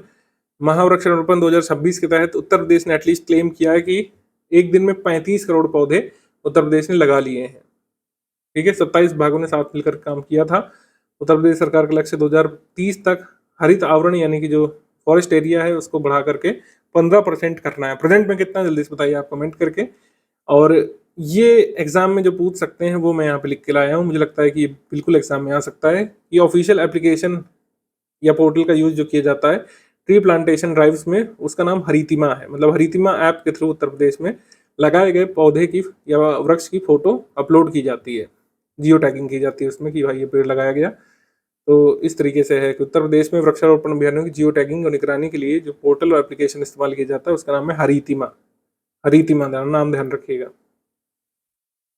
इसकी शुरुआत योगी आदित्यनाथ जी ने की थी। लिंक एक्सप्रेसवे के पास नीम, पीपल और बरगद का त्रिवेणी वृक्ष लगाए थे और गोरखपुर की तरफ वो जा रहे थे तब उन्होंने मौलश्री का एक पौधा लगाया था।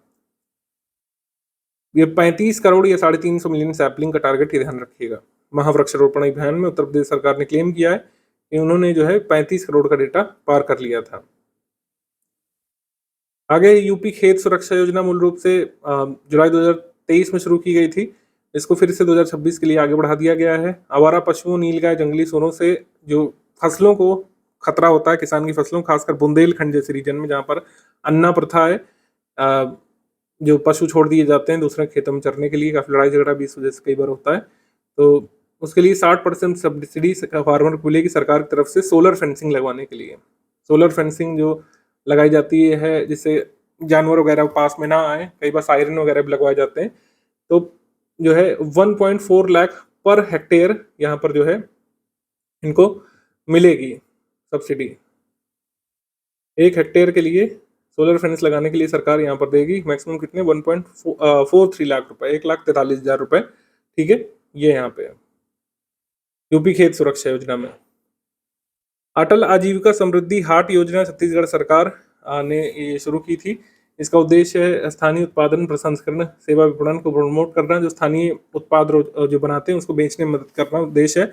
अटल आजीविका हाट समृद्धि या अटल आजीविका समृद्धि हाट छत्तीसगढ़ की सरकार ने शुरू किया है।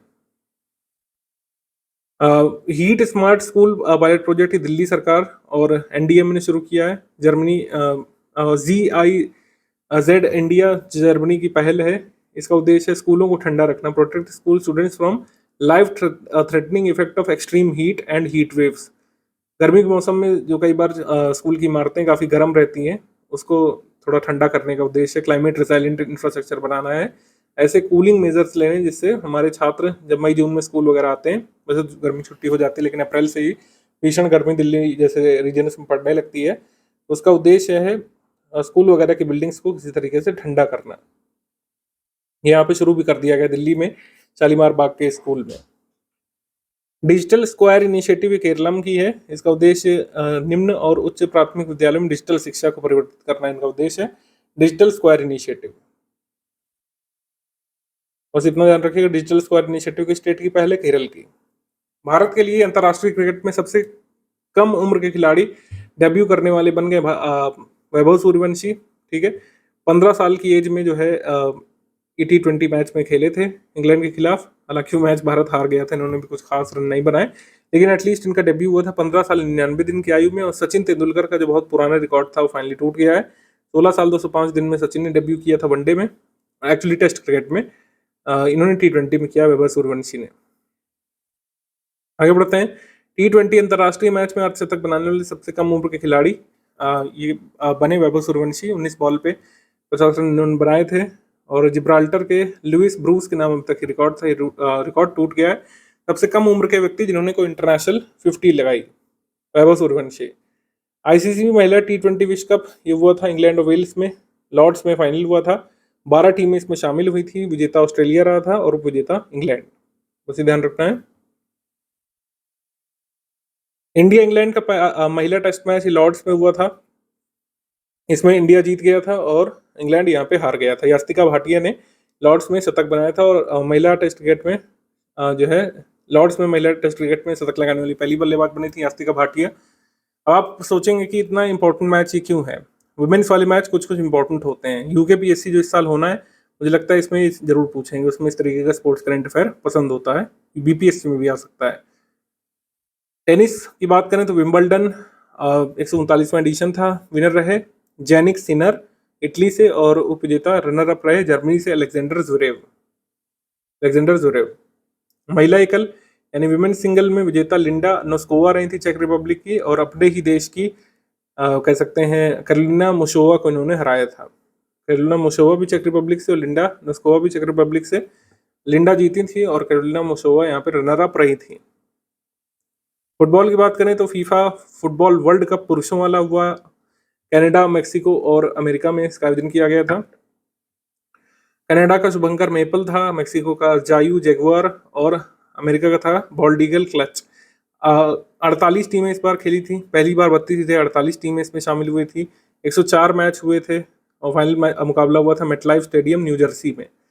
स्पेन यहाँ पे विनर रहा था। अर्जेंटीना को 16 वर्षों बाद अपना दूसरा खिताब, मतलब अर्जेंटीना को हरा के 16 वर्ष बाद अपना दूसरा खिताब जीता। 2010 में लास्ट टाइम स्पेन ने ये फीफा फुटबॉल वर्ल्ड कप पुरुषों वाला जीता था। रनर अप यहाँ पर अर्जेंटीना रहा। तृतीय स्थान पर कौन रहा? इंग्लैंड, फ्रांस को रहा था। गोल्डन बॉल सर्वश्रेष्ठ खिलाड़ी रोड्री रहे थे स्पेन से। गोल्डन बूट यहाँ पर किलियन एम्बापे को मिला था जो फ्रांस से प्लेयर हैं। 10 गोल इन्होंने किए थे। फीफा वर्ल्ड कप 2026 में लियोनेल मेसी क्रिस्टियानो रोनाल्डो ने अपना 6ठा वर्ल्ड कप खेला था। क्रिस्टियानो रोनाल्डो 6 अलग अलग वर्ल्ड कप टूर्नामेंट में गोल करने वाले पहले खिलाड़ी बने थे। ये सब रिकॉर्ड्स यहाँ पे लिखे गए हैं क्योंकि एग्जाम में सब काफ़ी पूछते हैं फीफा से। पहली बार मेडल्स के साथ साथ चैंपियनशिप रिंग भी दी गई थी फुटबॉल प्लेयर्स को। फुटबॉल मैच के दौरान सुपर बाउल की तर्ज पर फीफा विश्व कप इतिहास का पहला आधिकारिक हाफ टाइम शो आयोजित किया गया था। कनेक्टेड बॉल टेक्निक का यूज़ किया गया था। स्पेन पुरुष और महिला फीफा विश्व कप दोनों खिताब एक साथ जीतने वाला पहला देश ये बना था। तो इस बार का विनर रहा स्पेन, रनर अप रहा अर्जेंटीना। बाकी ये रिकॉर्ड्स एक बार पढ़ लीजिएगा, फीफा वाले पूछे जाते हैं एग्जाम में। शतरंज के बारे में बात करें तो आसियान ई स्पोर्ट्स हुए थे और इसमें प्रथम स्थान पर थे मैग्नस कार्लसन, सेकंड पर एंड्री एस्केम्पो और थर्ड पर ली क्वांग लिम। भारत की तरफ से कोई नहीं जीता था इसमें।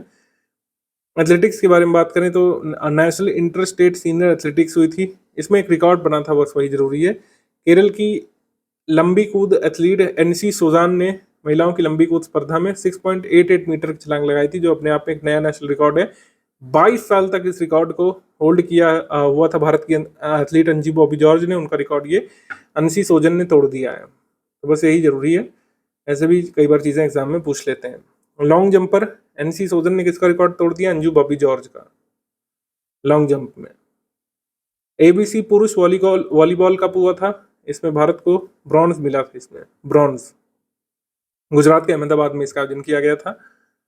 ग्लोबल स्किल्स चैलेंज ये ऑस्ट्रेलिया में इस बार हुआ था। इंडिया ने कुल मिलाकर के 5 मेडल जीते, इसमें 3 गोल्ड, 1 सिल्वर, 1 ब्रॉन्ज। भारत के जो पदक विजेता है उनके नाम यहाँ पर दिए हुए हैं, ठीक है। बिहार से पदक विजेता मौसम कुमार गिरी थे, कंपाउंड कंप्यूटिंग में। तो ये ग्लोबल स्किल्स वाले ये 5 मेडल देख लीजिएगा आप लोग। वर्ल्ड जूनियर स्क्वैश चैंपियनशिप हुई थी कनाडा में, इसमें अनाहत सिंह जीती थी और जूनियर वर्ल्ड चैंपियन बनने वाली पहली भारतीय स्क्वैश प्लेयर बनी थी। इन्होंने रुकैया सलीम को हराया था, जो कि इजिप्ट से हैं। Anahat Singh first Indian squash player to become junior world champion. Summit section पे आ जाते हैं। राष्ट्रीय ग्रामीण विकास सम्मेलन, ये न्यू दिल्ली में हुआ था, राष्ट्रीय ग्रामीण विकास सम्मेलन। इसमें लखपति दीदी डैशबोर्ड और शी लीव्स प्लेटफॉर्म का शुभारंभ किया गया। इसकी थीम थी विकसित ग्राम विकसित भारत। लखपति दीदी इनिशिएटिव के बारे में इस बार आरओ ने पूछा था कि लखपति दीदी इनिशिएटिव का टारगेट क्या है। लखपति दीदी इनिशिएटिव का टारगेट है सेल्फ हेल्प ग्रुप की महिलाओं को क्रिएट करना लखपति दीदी के रूप में, क्योंकि लखपति दीदी का जो डेफिनेशन है वो कहता है कि एक ऐसी महिला सेल्फ हेल्प ग्रुप से जुड़ी हुई जिसकी एनुअल इनकम 1 लाख रुपए से ज्यादा रहे, वो लखपति दीदी होगी, और एवरेज जो है मंथली इनकम 10,000 रुपए होनी चाहिए, ठीक है। तो लखपति दीदी इनिशिएटिव के तहत शुरुआत में 2 करोड़ लखपति दीदी बनाने का टारगेट रखा गया था। फिर देखा गया कि तेजी से प्रोग्रेस हो रही है, फिर इसको बढ़ा दिया गया। 3 करोड़ लखपति दीदी बनाने का टारगेट रखा गया था मार्च 2027 तक। कह रहे हैं कि ये भी अचीव हो चुका है। तो अब 2030 तक 6 करोड़ लखपति दीदी बनाने का टारगेट रखा गया है, ठीक है, ध्यान रखिएगा। लखपति दीदी इनिशिएटिव को लॉन्च किया गया था 2023 में। National workshop on tiger rehabilitation, ये अलवर राजस्थान में हुआ था। एनटीसीए पर्यावरण और वन एवं जलवायु परिवर्तन मंत्रालय राजस्थान सरकार के सहयोग से बाघों के पुनर्वास के लिए वर्कशॉप का आयोजन किया गया था अलवर राजस्थान में। बस ये ध्यान रखना है आपको। ब्रिक्स अंतरिक्ष एजेंसियों के प्रमुखों की बैठक बेंगलुरु में। ब्रिक्स की अध्यक्षता भारत के पास है, तो कई सारे इनिशिएटिव्स यहाँ पर लिए जाएंगे। भारत की ब्रिक्स की अध्यक्षता में space agencies head of space agencies की मीटिंग बेंगलुरु में हुई थी। ब्रिक्स मेंबर के जितने भी स्पेस रिप्रेजेंटेटिव्स थे वो यहाँ पे आए थे। एससीओ विमेन्स फोरम ये बिश्केक किर्गिस्तान में हुआ था। SCO women's forum 2026 Bishkek Kyrgyzstan में। कृत्रिम बुद्धिमत्ता शासन पर प्रथम वैश्विक संवाद ये जिनेवा स्विट्जरलैंड में हुआ था। First global dialogue on artificial governance 2026 Geneva Switzerland में। तो वेन्यू इंपॉर्टेंट है। First global dialogue on artificial intelligence governance 2026 Geneva Switzerland में। आगे बढ़ते हैं हम लोग। तीसरा भारत ऑस्ट्रेलिया वार्षिक शिखर सम्मेलन ये हुआ था मेलबर्न ऑस्ट्रेलिया में। भारत के प्रधानमंत्री मोदी जी इसमें पार्टिसिपेट करने के लिए गए थे। एंथनी एल्बनीज जो वहाँ के प्रधानमंत्री, उनके साथ वार्ता हुई थी। इसमें कहा गया कि भारत ऑस्ट्रेलिया का जो व्यापक आर्थिक सहयोग समझौता है सीका जिसको कहा जा रहा है, उसको जल्द ही अंतिम रूप दिया जाएगा। और इसमें कई सारे एग्रीमेंट हुए थे, उनमें जरूरी वाले हम देख लेते हैं क्योंकि ये सभी एग्जाम में आजकल आने लग रहा है। इस समिट फाइनलाइज किया गया था एक सिविल न्यूक्लियर एग्रीमेंट इंडिया और ऑस्ट्रेलिया के बीच। और जो है इंडियन मिलिट्री इंस्ट्रक्टर्स जो ऑस्ट्रेलियन डिफेंस कॉलेज में डिप्लॉय किए जाएंगे 2028-29 से। PACTS पैक्ट्स यानी partnership on cyber critical technologies and supply chains, इसको लेकर एग्रीमेंट यहाँ पे किया गया है। और गवर्नमेंट ऑफ वेस्टर्न ऑस्ट्रेलिया के साथ एक centre of excellence in mining ये सेटअप किया जाएगा। कहाँ पे? भुवनेश्वर में centre of excellence in mining ये सेटअप किया जाएगा वेस्टर्न ऑस्ट्रेलिया के साथ मिलकर के भुवनेश्वर में, ठीक है। और स्पेस ट्रैकिंग टर्मिनल जो है ये बनाया जाएगा कोकोस कीलिंग आइलैंड में गगनयान मिशन के को सपोर्ट करने के लिए। तो ये सब कुछ इंपॉर्टेंट एग्रीमेंट ऑस्ट्रेलिया के साथ हुए थे इस मंथ, ध्यान रखिएगा। फ्लाइंडर्स यूनिवर्सिटी जो वहाँ की है वो अपना ये कैंपस यहाँ पे खोलना चाहते हैं। कहाँ पे? बेंगलुरु में। और विक्टोरिया यूनिवर्सिटी अपना कैंपस खोलना चाहती है गुरुग्राम में, तो ये भी ध्यान रख सकते हैं। विक्टोरिया यूनिवर्सिटी का कैंपस गुरुग्राम में और फ्लाइंडर्स यूनिवर्सिटी का बेंगलुरु में। आगे बढ़ते हैं हम लोग। ब्रिक्स परिवहन मंत्रियों की तीसरी बैठक हुई थी नागपुर महाराष्ट्र में। 15वां ब्रिक्स ट्रेड यूनियन फोरम शिखर सम्मेलन ये हुआ था हैदराबाद में। ब्रिक्स राष्ट्रीय सुरक्षा सलाहकारों की बैठक न्यू दिल्ली में, इसकी अध्यक्षता जाहिर सी बात है भारत के कहने से करेंगे। 16वीं ब्रिक्स स्वास्थ्य मंत्रियों की बैठक हुई थी चंडीगढ़ में। हमारे भारत के स्वास्थ्य मंत्री जेपी नड्डा की अध्यक्षता में केंद्रीय स्वास्थ्य एवं परिवार कल्याण परिषद की का 16वां सम्मेलन ये हुआ था। इसमें सुमन रोड मैप 2030 अनाउंस किया गया था। इसका उद्देश्य 2030 तक मात्र और नवजात स्वास्थ्य से जुड़े सस्टेनेबल डेवलपमेंट गोल्स की प्रगति में तेजी लाना। जैसे एमएमआर का टारगेट है कि 1 लाख जीवित जन्मों पर 70 से कम यहाँ पे एमएमआर होना चाहिए, और आईएमआर और इन्फेंट मॉर्टेलिटी रेट को भी कम करना इसका उद्देश्य है। 13 उच्च प्राथमिकता वाले राज्यों के 130 जिलों पर विशेष फोकस किया जाएगा। तो सुमन रोड मैप के तहत 13 जो राज्य चुने गए उनमें कौन कौन से हैं? असम, बिहार, छत्तीसगढ़, हरियाणा, झारखंड, कर्नाटक, ओडिशा, पंजाब, राजस्थान, उत्तर प्रदेश भी शामिल है, उत्तराखंड और वेस्ट बंगाल। यहाँ पर आईएमआर, एमएमआर इन सबको कम करना है। आगे यूनेस्को विश्व विरासत समिति का 48वां सत्र ये था बुसान, कोरिया में। सबसे महत्वपूर्ण बात यह है कि भारत में अब एक और यूनेस्को कह सकते हैं समर्थित वर्ल्ड हेरिटेज साइट हो गई है। UNESCO registered world heritage site Bharat में हो गई 45, क्योंकि सारनाथ इसमें जुड़ चुका है। सारनाथ जो है उत्तर प्रदेश में जुड़ चुका है। सारनाथ की जो है यूनेस्को वर्ल्ड हेरिटेज साइट अब हो गई हैं 4। ठीक है, सारनाथ जो है अब ये एक एंशियंट बुद्धिस्ट साइट जो है वाराणसी में, इसको यूनेस्को की वर्ल्ड हेरिटेज साइट की लिस्ट में शामिल कर लिया गया है। तो सारनाथ में बेसिकली हमें क्या देखने को मिलता है? धमेक स्तूप, चौखंडी स्तूप, अशोक का पिलर और कुछ विहार और जो मंदिर हैं उनके अवशेष वगैरह, भग्नावशेष, ये सब हमको मिलते हैं। तो ये सब अब यूनेस्को की हेरिटेज साइट की लिस्ट में शामिल हो गया ऑफिशियली। भारत में यूनेस्को की हेरिटेज साइट हो गई है 45 और उत्तर प्रदेश में हो गई है 4। ठीक है, इटली जो है ये बन गया है यूनेस्को वर्ल्ड हेरिटेज कैपिटल, क्योंकि इसमें 61 वर्ल्ड हेरिटेज साइट हो चुकी है। ठीक है, तो सबसे ज़्यादा number of UNESCO registered sites जो है ये इटली में है। इसको वर्ल्ड हेरिटेज कैपिटल भी कहा जा रहा है। सी फूड एक्सपो ये चेन्नई तमिलनाडु में हुआ था। एपिडा के सहयोग से इसको ऑर्गेनाइज किया गया था। और ब्रिक्स देशों की मादक पदार्थ निरोधक एजेंसियों के प्रमुखों की बैठक ये गुवाहाटी में हुई थी, असम में। ब्रिक्स महिला स्तरीय बैठक ये हुई थी कोच्चि केरलाम में। कोच्चि केरलाम में इसको किसने हेड किया था? अन्नपूर्णा देवी हमारी केंद्रीय मंत्री ने। माई भारत भारत राष्ट्रीय युवा स्वयंसेवक सम्मेलन वॉलंटियर सम्मेलन ये लखनऊ में हुआ था। 1500 से अधिक माई भारत युवा वॉलंटियर्स ने इसमें पार्टिसिपेट किया था।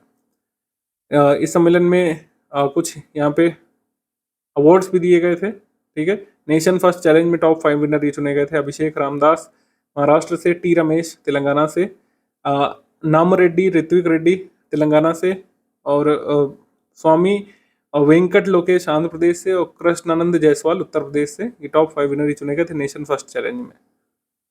नाटो शिखर सम्मेलन ये अंकारा में हुआ था, तुर्की में। इसकी अध्यक्षता नाटो महासचिव मार्क रुट ने की थी, और इसका उद्देश्य यही था कि किसी तरीके से यूक्रेन को जो है बूस्ट किया जाए। समिट में 32 मेंबर स्टेट्स ने जो यही कहा कि 70 बिलियन यूरो का मिलिट्री ट्रेड पैकेज ये यूक्रेन को मिलेगा ओरिजिनल सिक्योरिटी के लिए। ठीक है, इसमें व्लादिमीर जेलेंस्की और साउथ कोरियन प्रेसिडेंट समिट में स्पेशल गेस्ट के तौर पर शामिल हुए थे। इससे पहले ये नाटो पार्लियामेंट्री असेंबली इस्तांबुल में हुई थी जून मंथ में। प्रधानमंत्री नरेंद्र मोदी जी की इंडोनेशिया यात्रा, इसमें यूनेस्को वर्ल्ड हेरिटेज साइट का एक रजिस्टर्ड मंदिर है प्रमानंद मंदिर, यहाँ की यात्रा पीएम मोदी जी ने की थी। इसके जीर्णोद्धार और संरक्षण कार्य का उद्घाटन पीएम जी ने किया था, ध्यान रखिएगा। सबसे बड़ा हिंदू मंदिर परिसर इंडोनेशिया का प्रम्बानंद मंदिर, इसमें ब्रह्मा, विष्णु और शिव को समर्पित 240 छोटे बड़े मंदिर हैं इंडोनेशिया में, याद रख सकते हैं।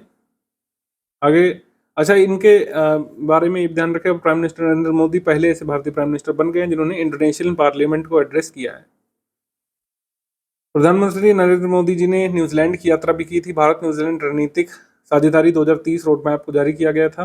ठीक है, और इसमें कई सारे भारत ने पैक्ट्स किए हैं। सब्सटेंशियल वाली चीज़ें आगे डेवलपमेंट में बताएंगे। 40 वर्षों में न्यूजीलैंड की पहली यात्रा किसी प्रधानमंत्री ने की थी। अंबुबाची मेला असम के बारे में बात करें, असम के गुवाहाटी के कामाख्या मंदिर में अंबुबाची मेला का आयोजन किया गया था, वहीं पर होता है।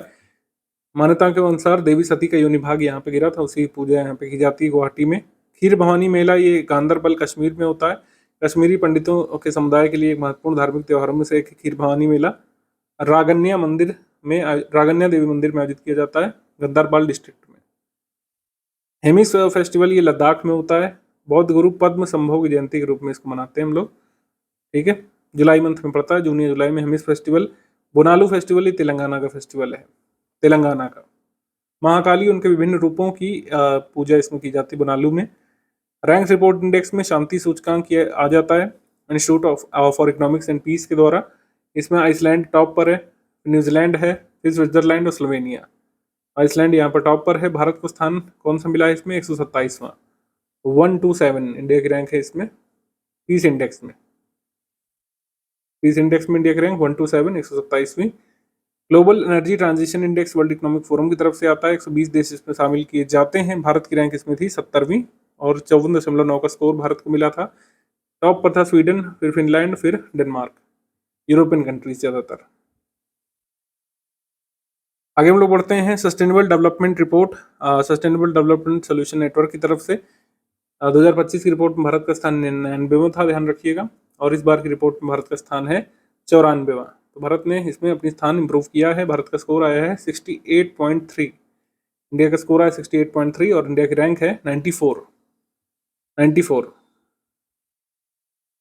169 देशों में भारत की रैंक है 94।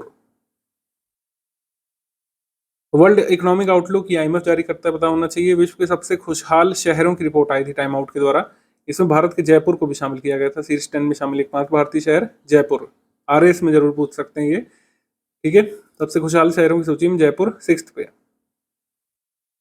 ग्लोबल एयर पावर रैंकिंग आई थी कि एयर पावर वायुसेना किसकी सबसे ज्यादा मजबूत है। तो इसमें संयुक्त राज्य वायुसेना, मतलब ये यूनाइटेड स्टेट्स एयर फोर्सेस को टॉप पे रखा गया था, फिर US की नेवी को, फिर रशियन एयर को, फिर US आर्मी को और इंडियन एयर फोर्सेस को रखा गया था यहाँ पे 6th पे। ग्लोबल एयर पावर रैंकिंग में इंडियन एयर फोर्सेस को रखा गया था यहाँ पे 6th पे, 6th पर, ठीक है। आगे बढ़ते हैं। Beyond the breaking point report आई थी UN विमेन के द्वारा। इसमें कहा गया कि 52 संकटग्रस्त देशों में जो है क्राइसिस हिट कंट्रीज में महिलाओं को दिए जाने वाली जो असिस्टेंस हैं वो वाइडली इफेक्ट हुई है। ग्लोबल फंडिंग कट्स की वजह से महिलाओं को जो सुरक्षा सहायता मिलती है उसमें काफ़ी कमी आई है। ये UN विमेन ने कंसर्न इसमें जताया है और ज़्यादा कुछ है नहीं इसमें। First index of services production जारी किया गया केंद्र सरकार की तरफ से, जिसका बेस ईयर पूछा जा सकता है 2024-25 है। ये फर्स्ट जो है सर्विस सेक्टर के सेक्टोरल परफॉर्मेंसेस के लिए आया है। इसमें 19 सर्विस सब सेक्टर्स को शामिल किया जाता है, ठीक है। ये ध्यान रखिएगा। First index of service production ये जो है जारी किया गया है। इसमें 19 सब सेक्टर शामिल हैं और इसका base year 2024-25। Investment friendliness index report ये नीति आयोग के द्वारा जारी की गई है। ये बहुत ज़रूरी है, इसको स्टार मार्क करिए क्योंकि ये आना ही आना है। आपके सभी जितने भी एग्जाम्स आप लोग दे रहे हैं स्टेट PCS के इस साल, उसके लिए ज़रूरी है। वनडे एग्जाम्स में भी आ सकता है, उत्तर प्रदेश करंट अफेयर में भी आ सकता है। तो ये बहुत ज़रूरी इंडेक्स है। मैं बार बार ये शब्द बोल रहा हूँ जिस तो आप समझ जाइए कि यहाँ पे वाकई ज़रूरी है ये। इन्वेस्टमेंट फ्रेंडलीनेस इंडेक्स ये पहला एडिशन आया है। सभी 28 राज्यों और 8 UTs को शामिल किया गया है इसमें कि कौन कौन से स्टेट और UT कितने यहाँ पे कैपेबल हैं इन्वेस्टमेंट फ्रेंडलीनेस के मामले में। तो इसमें 8 इंडिकेटर्स, बेसिकली 8 की पिलर्स का यूज़ किया गया जिसमें 84 इंडिकेटर शामिल है। ये 8 स्तंभ कौन कौन से? Business environment, resources, government policy की स्टेट की UT की कैसी है, regulatory ease, institutional environment, financial soundness और एनवायरमेंटल रिजाइलेंस, ठीक है। तो इसमें स्कोर कैसे दिया गया है? टॉप परफॉर्मेंस स्टेट उनको जिनके पॉइंट्स 50 से ऊपर है 100 में, लीडिंग स्टेट जिनके 45 से 50 अंक के बीच है, इमर्जिंग परफॉर्मेंस जिनका जो स्कोर जो है मतलब 40 है या 40 से ज़्यादा है, 45 के बीच है, और एस्पिरेशनल स्टेट जिनका स्कोर 100 में 40 से कम है। तो इसमें स्टेट्स को वैसे रैंक इसमें दिया गया है, मतलब कैटेगरी वाइज लार्ज स्टेट वैसे है ना, हिली स्टेट और नॉर्थ ईस्टर्न स्टेट। ओवरऑल अगर इंडेक्स में देखें 36 राज्यों और UTs की रैंकिंग में टॉप पर गुजरात है। इसमें टॉप पर गुजरात है, सेकंड पर महाराष्ट्र को रखा है, थर्ड पर तमिलनाडु को रखा है, फोर्थ पर गोवा को रखा है, फिफ्थ पर ओडिशा को, 10 पर राजस्थान है, ठीक है। और उत्तर प्रदेश ओवरऑल 36 मतलब कह सकते हैं स्टेट्स UTs में 45 पॉइंट्स के साथ जो है उत्तर प्रदेश 19वें स्थान पर, ध्यान रखिएगा। उत्तर प्रदेश है 19वें स्थान पर, ठीक है, 19वें स्थान पर। बहुत जरूरी है उत्तर प्रदेश की रैंकिंग, ध्यान रखिएगा। आगे टॉप 3 जो states in hill and north eastern states category, इसमें टॉप पर उत्तराखंड है, 47.5 इनका स्कोर है, फिर असम, फिर हिमाचल प्रदेश। यूटीज और कह सकते हैं city states union territories category में गोवा टॉप पर है, फिर दिल्ली, फिर Chandigarh. Strategic road map for making Ayurveda global, इसमें नीति आयोग की तरफ से रिपोर्ट आई थी किस तरीके से आयुर्वेद का संवर्धन हम लोग करें जिससे ग्लोबल एक्सेप्टेंस मिले। अशोक कुमार लाहिड़ी ने इसको रिलीज किया था रिपोर्ट को। ऑब्जेक्टिव है आयुर्वेद को ग्लोबल रिलायबल और एक्सेसिबल मेडिसिन सिस्टम के रूप में साइंटिफिक एविडेंस के साथ प्रेजेंट करना है, जिससे आयुर्वेदिक इलाज कराने दूर दूर से लोग भारत आए। इसके लिए क्या क्या करना पड़ेगा? अवेलेबिलिटी, एक्सेप्टेंस, डिसमिनेशन, रेगुलेशन पर फोकस करना पड़ेगा।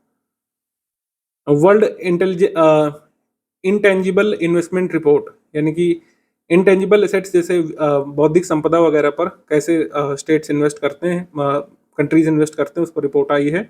इसमें कहा गया है कि जो डेवलप्ड कंट्रीज हैं जैसे कि यूएस है, जापान है, Germany, large investors in terms of investment in intangible assets, और जबकि इंडिया, जापान और फिलीपींस जैसे देशों ने इंटेंजिबल इन्वेस्टमेंट में फास्ट ग्रोथ दर्ज की।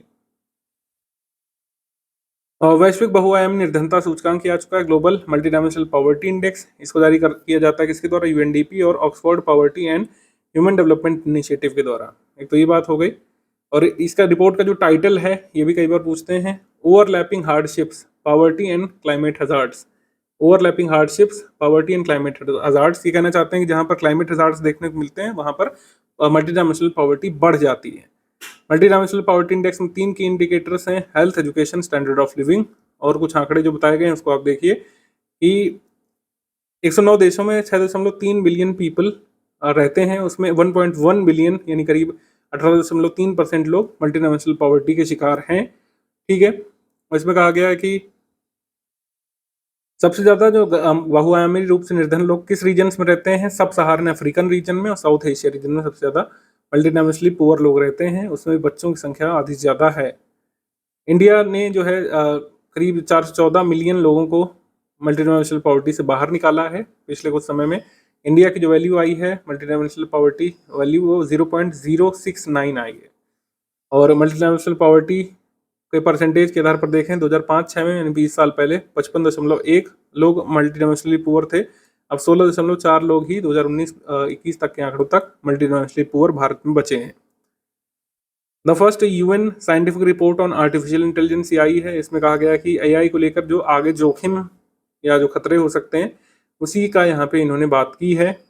ठीक है, तो बात इन्होंने की है 5 मोस्ट इंपॉर्टेंट थीम्स की, जैसे कि geopolitical concentration, linguistic and cultural inequality, information integrity, impacts on labour and capital and activism.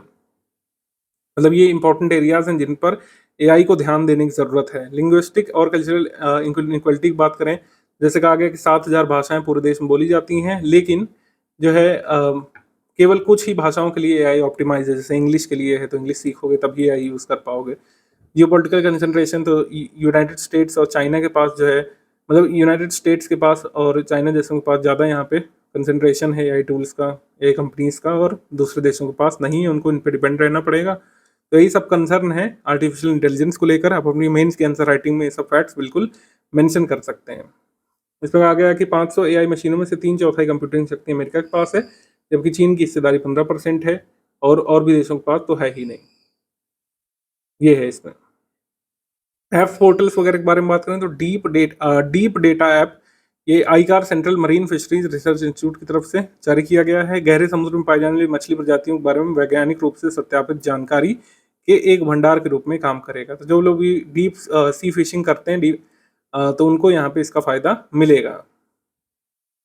जो डीप ओशन मिशन है उसके तहत इसको डेवलप किया गया है। तो हमको जल्दी से भाई बता दीजिए, मिनिस्ट्री ऑफ अर्थ साइंसेज का जो डीप ओशन मिशन है, जिसका एक भाग समुद्रयान है, समुद्रयान, उसको कब जारी किया गया था? जिसके तहत हम लोग एक सबमरीन बना रहे हैं, मत्स्य 6000 करके जो है एक सबमरीन बना रहे हैं। ये कब जारी किया गया था मिशन, ये आप जल्दी से हमको कमेंट करके बताएंगे। और फिर जो हम आ जाते हैं ई ऑक्शन पोर्टल nafex.in, ये केंद्रीय मंत्री अमित शाह ने जारी किया था।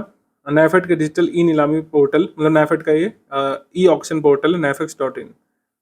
ग्रीन ड्राइव पोर्टल, ये वहाँ रेखा गुप्ता दिल्ली के मुख्यमंत्री जी ने जारी किया है। ठीक है, मास ट्री प्लांटेशन के लिए। तो ये खैर उतना जरूरी नहीं रहेगा।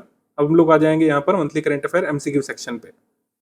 हमारा पहला प्रश्न, इसमें पहला स्टेटमेंट कह रहा है कि जून 2026 में स्विट्जरलैंड में एक राइट विंग प्रपोजल पर वोटिंग कराई गई थी कि कंट्री की पॉपुलेशन को 10 मिलियन तक सीमित रखा जाए और जितने भी माइग्रेशन वगैरह हो रहे हैं उसको रोक दिया जाए। तो खैर इसके खिलाफ वोटिंग फाइनली हुई है कि माइग्रेशन को बैन न किया जाए। तो अपनी तरीके के पहले यहाँ पे रेफरेंडम टाइप का कराया गया था माइग्रेशन को रोकने के लिए। तो इसको जो है ये कहाँ पे कराया गया था, स्विट्जरलैंड में। सही। इसके बाद है कि मिनिस्ट्री ऑफ कल्चर ने एक प्रीमियम ब्रांड रीजा नाम से अनवेल किया है टाइमलेस ट्राइबल ट्राइफेड के द्वारा ट्राइबल प्रोडक्ट्स को प्रमोट करने के लिए। तो ट्राइबल वाली सारी चीज़ें हैं, तो इसमें मिनिस्ट्री ऑफ कल्चर क्या कर रहा है, मिनिस्ट्री ऑफ ट्राइबल अफेयर्स ने जारी किया था। सेकंड यहाँ पे रॉन्ग है। थर्ड है, महाराष्ट्र गवर्नमेंट ने ऑफिशियली अप्रूव कर दिया है high efficiency medical cyclotron project Nagpur में। अब इससे होगा क्या कि कैंसर की जांचें वगैरह जो है, जो ज़्यादातर मुंबई पर फोकस्ड होती हैं, मतलब मुंबई में जांच भेजी जाती हैं और हैदराबाद में, अब उसकी जगह पर नागपुर में भी जो है ये सब चीज़ें हो सकेंगी। तो इस वजह से महाराष्ट्र गवर्नमेंट ने इसको अप्रूव कर दिया अपनी स्वास्थ्य नीति में। High energy medical cyclotron project, जिससे ऐसे सर्विसेज डेवलप की जाएंगी फाइनली, जिससे कैंसर ट्रीटमेंट वगैरह या जो स्कैन्स वगैरह है वो थोड़ा सा आसान हो जाएगा। एसेंशियल रेजियो आइसोटोप्स यहाँ पे बनाए जाएंगे पीईटी सीटी स्कैन के लिए, जो कैंसर डिटेक्ट करने के लिए किए जाते हैं, टिश्यूज और सेल्स में कैंसर डिटेक्ट करने के लिए। तो मुंबई और हैदराबाद में ज़्यादातर जांचें भेजी जाती हैं, अब ये नागपुर में भी हो सकेगा। ठीक है, तो हमारा आंसर क्या हो जाएगा इसमें, correct 1 and 3 only. 1 and 3 only correct, second वाला इनकरेक्ट स्लाइटली। ठीक है, मिनिस्ट्री ऑफ ट्राइबल अफेयर्स ने tribal cooperative marketing development federation TRIFED का एक ब्रांड रिवील किया था जिसका नाम है रीजा टाइमलेस ट्रैवल। आगे है 16 जून 2026 को केंद्रीय गृह मंत्री अमित शाह की अध्यक्षता में बहुत लंबे समय से जो delayed Kishau multipurpose dam project है, उसके लिए यहाँ पर जिन राज्यों यूटी को इसको मतलब जो है बनाना है, उनका यहाँ पे समन्वय हो चुका है फाइनली। होम मिनिस्टर की अध्यक्षता में state of Himachal Pradesh, Uttarakhand, union territory of Delhi, Uttar Pradesh, Haryana और राजस्थान ने एग्री फाइनली कर लिया है किसाऊ मल्टीपर्पज प्रोजेक्ट के इम्प्लीमेंटेशन के लिए। किस रिवर पर बन रहा है ये ध्यान रखिएगा, टोन्स रिवर पर ही बन रहा है। ठीक है, यमुना की सहायक नदी टोन्स रिवर पर ये फाइनली बन रहा है। अब आप सिंपली देख सकते हैं कि पॉलिटिकल लैंडस्केप जरूरी होता है इसमें। सभी जितने भी बेनिफिशियरी स्टेट और यूटी हैं, सभी में बीजेपी की सरकार है। तो फाइनली यहाँ पे कंसेंसस बन गया। अभी किसी दूसरे कह सकते हैं पार्टी की सरकार होती तो ये लटका पड़ा रहता। इन सभी राज्यों में बीजेपी की सरकार है फाइनली, तो ये हो रहा है। तो 6 राज्य या फिर कह सकते हैं 5 स्टेट या 1 यूटी इसके बेनिफिशियरी होंगे। इन सभी के बीच समझौता हुआ किसाऊ परियोजना को लेकर के। इसमें हिमाचल प्रदेश का जो सरप्लस वाटर है वो दिल्ली और राजस्थान को यहाँ पे भी भेजा जाएगा, और दिल्ली और राजस्थान हिमाचल प्रदेश में इलेक्ट्रिसिटी जनरेशन की कॉस्ट वहन कर लेंगे। मतलब हिमाचल प्रदेश में नई सरकार है, अगर देखा जाए वैसे तो कांग्रेस की सरकार है, लेकिन ज़्यादातर मतलब इन बचे हुए राज्य यूटी में बीजेपी की सरकार है। तो इस तरीके से फाइनली कंसेंसस बन गया। आगे 9 जून 2026 को केंद्रीय शिक्षा मंत्रालय ने कितने विदेशी उच्च शिक्षा संस्थानों को अपने भारत में परिसर स्थापित करने हेतु अनुमोदन पत्र प्राप्त किए। नई मिनिस्ट्री ऑफ एजुकेशन ने लेटर ऑफ अप्रूवल दे दिया है। कितने जो फॉरेन यूनिवर्सिटी जो यहाँ पर कैंपस खोलेंगे, 3 को university of Bristol, university of York और university of New South Wales यहाँ पर अपने कैंपस सेटअप करना चाहते हैं, और उन्होंने यहाँ पर मंजूरी मांगी थी जो कि मिनिस्ट्री ऑफ एजुकेशन ने दे दी है। 22 जून को लद्दाख के उपराज्यपाल ने लेफ्टिनेंट गवर्नर ने लद्दाख में भारत के पहले हाई ऑल्टीट्यूड फ्लावर पार्क को उद्घाटित किया। हाई ऑल्टीट्यूड फ्लावर पार्क की लेह में वैसे खोला गया है टेक्निकली, तो ये रॉन्ग हो जाएगा। ठीक है, सेकंड स्टेटमेंट कह रहा है कि सुप्रीम कोर्ट ने रूल किया था right to walk on demarcated footpath is a fundamental right. सीमांकित फुटपाथ पर चलने का अधिकार एक मौलिक अधिकार है, ये सही है। और तमिलनाडु के नवनिर्वाचित सीएम जो जोसेफ विजय हैं, उन्होंने इनॉग्रेट कर दिया सिंगप्पन स्पेशल टास्क फोर्स, जो वुमेन और बच्चों की सेफ्टी पब्लिक प्लेसेस में इंश्योर करेगी, ये सही। आंसर हो जाएगा इसमें बी 2 and 3। आगे हम लोग बढ़ते हैं। 19 जून 2026 को रक्षा मंत्री राजनाथ सिंह ने महाराष्ट्र के किस जिले में स्थित यंत्र इंडिया लिमिटेड की आयुध निर्माणी या कह सकते हैं ऑर्डिनेंस फैक्ट्री अंबाझारी में एक एल्युमिनियम एक्सट्रूशन प्रेस मशीन का उद्घाटन किया था। तो ये कहाँ पे है, नागपुर में। ठीक है, ऑप्शन नंबर सी यहाँ पे सही है। अंबाझारी नागपुर में यहाँ पर एक कह सकते हैं ऑर्डिनेंस फैक्ट्री में एल्युमिनियम एक्सट्रूशन प्रेस मशीन का उद्घाटन डिफेंस मिनिस्टर ने किया था। और ये इंडिजिनसली काम करेगी, तो इंडिजिनस डिफेंस प्रोडक्शन को भारत इंप्रूव कर रहा है, प्रमोट कर रहा है, तो वही सब यहाँ पे है। तो ये सब पूछा जाता है एग्जाम में। छोटी छोटी डेवलपमेंट भी 6 जून को निम्नलिखित में से किस पड़ोसी देश ने भारत के साथ person to person cross border remittance mechanism को यहाँ पे आगे बढ़ा दिया है, ऑफिशियली अप्रूव कर दिया है, जिससे डिजिटल फाइनेंशियल कनेक्टिविटी इंडिया के साथ इम्प्रूव हम नेपाल के साथ भारत ने किया है। ठीक है, नेपाल का जो कह सकते हैं एनपीआई है, नेशनल पेमेंट इंटरफेस, और भारत का यूपीआई ये डायरेक्ट लिंक के तौर पर काम करेंगे। लोग person to person cross border transaction कर सकेंगे, यानी कि यहाँ पे आप जो है नेपाली रुपए भेज सकते हैं अपने नेपाली काउंटर पार्ट को जो वहाँ बैठा है। ठीक है, उसको पैसे यहाँ से यूपीआई से मिल सकते हैं। आगे क्वेश्चन है कि निम्नलिखित में से किसने मालवीय राष्ट्रीय प्रौद्योगिकी संस्थान जयपुर में उन्नत क्वांटम कंप्यूटिंग और क्वांटम संचार प्रयोगशाला स्थापित की जाने की घोषणा की थी। क्वांटम कंप्यूटिंग और क्वांटम कम्युनिकेशन लैब ये कहाँ पे खुलेगी? जयपुर में। इसको अनाउंस किया था अश्विनी वैष्णव जी ने। सी सही है, सी। अगला प्रश्न है कि Indian council of agricultural research आईकार central institute of brackish water agriculture जो कि चेन्नई में है, इन्होंने India first blue swimmer crab farming technology unveil की है, यानी कि ब्लू स्विमर क्रैब को आप जो है रियर कर सकते हैं, उसका मतलब कह सकते हैं पालन कर सकते हैं, मछली पालन के तरीके। ठीक है, तो ये सही है। आगे है तेलंगाना आदिलाबाद जिले के भीमसारी विलेज में तेलंगाना चरित्र बृंदम के सदस्यों द्वारा 10वीं शताब्दी के ये एक 4 फेस्ड रॉक पिलर खोजा गया है, 6 चेहरों वाला एक कह सकते हैं स्तंभ, शिला स्तंभ खोजा गया, चौमुखी शिला स्तंभ। ये सही है। चौमुखी शिला स्तंभ भी बताया जा रहा है कि ये 10th सेंचुरी का हो सकता है, और इसमें उमा लिंग स्कल्पचर बना है, शिवा पार्वती को इम्ब्रेस करे हुए दिखाया गया है। इसमें रेयर डिपिक्शन है यहाँ पर एक मैजेस्टिक वॉरियर का जो कि स्वॉर्ड पकड़े हुए। ठीक है, हमारा आंसर क्या हो जाएगा इसमें? Correct, both 1 and 2 correct. A यहाँ पे सही है, ए। 21 जून 2026 को निम्नलिखित में से किस देश में रास लाफान गैस संयंत्र में दुर्घटना हुई थी? रास लाफान जो है इसको कहा जाता है कि world's largest LNG export complex है। ये कहाँ पे? कतर में है, जहाँ पर दुर्घटना हुई थी। और यहाँ पर बहुत अनफॉर्चुनेट इवेंट में 13 लोगों की मौत हुई थी, इसमें 12 भारतीय नागरिक भी इसमें शामिल थे। इनमें से कौन सा ऐसा यूनिवर्सिटी है जो कि हैदराबाद तेलंगाना में है, जो कि फर्स्ट यूनिवर्सिटी भारत का बना है जिसको 4 आईएसओ सर्टिफिकेशन बीआईएस के द्वारा दिए गए हैं? तो 4 आईएसओ ये सर्टिफिकेशन पाने वाला बना है उस्मानिया यूनिवर्सिटी तेलंगाना। ए सही है, ए। जून 2026 में तमिलनाडु ने पवन और सौर ऊर्जा परियोजनाओं के कार्यान्वयन को सुव्यवस्थित करने और निवेशकों के लिए सेवाओं में सुधार के लिए राज्य भर में कितने समर्पित नवीकरणीय ऊर्जा क्षेत्रों के गठन को मंजूरी प्रदान की?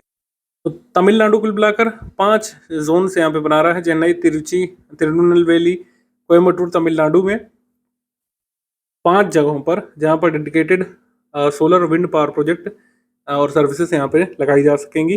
ठीक है, इन्वेस्टमेंट यहाँ पर प्रमोट किया जाएगा। सी सही है।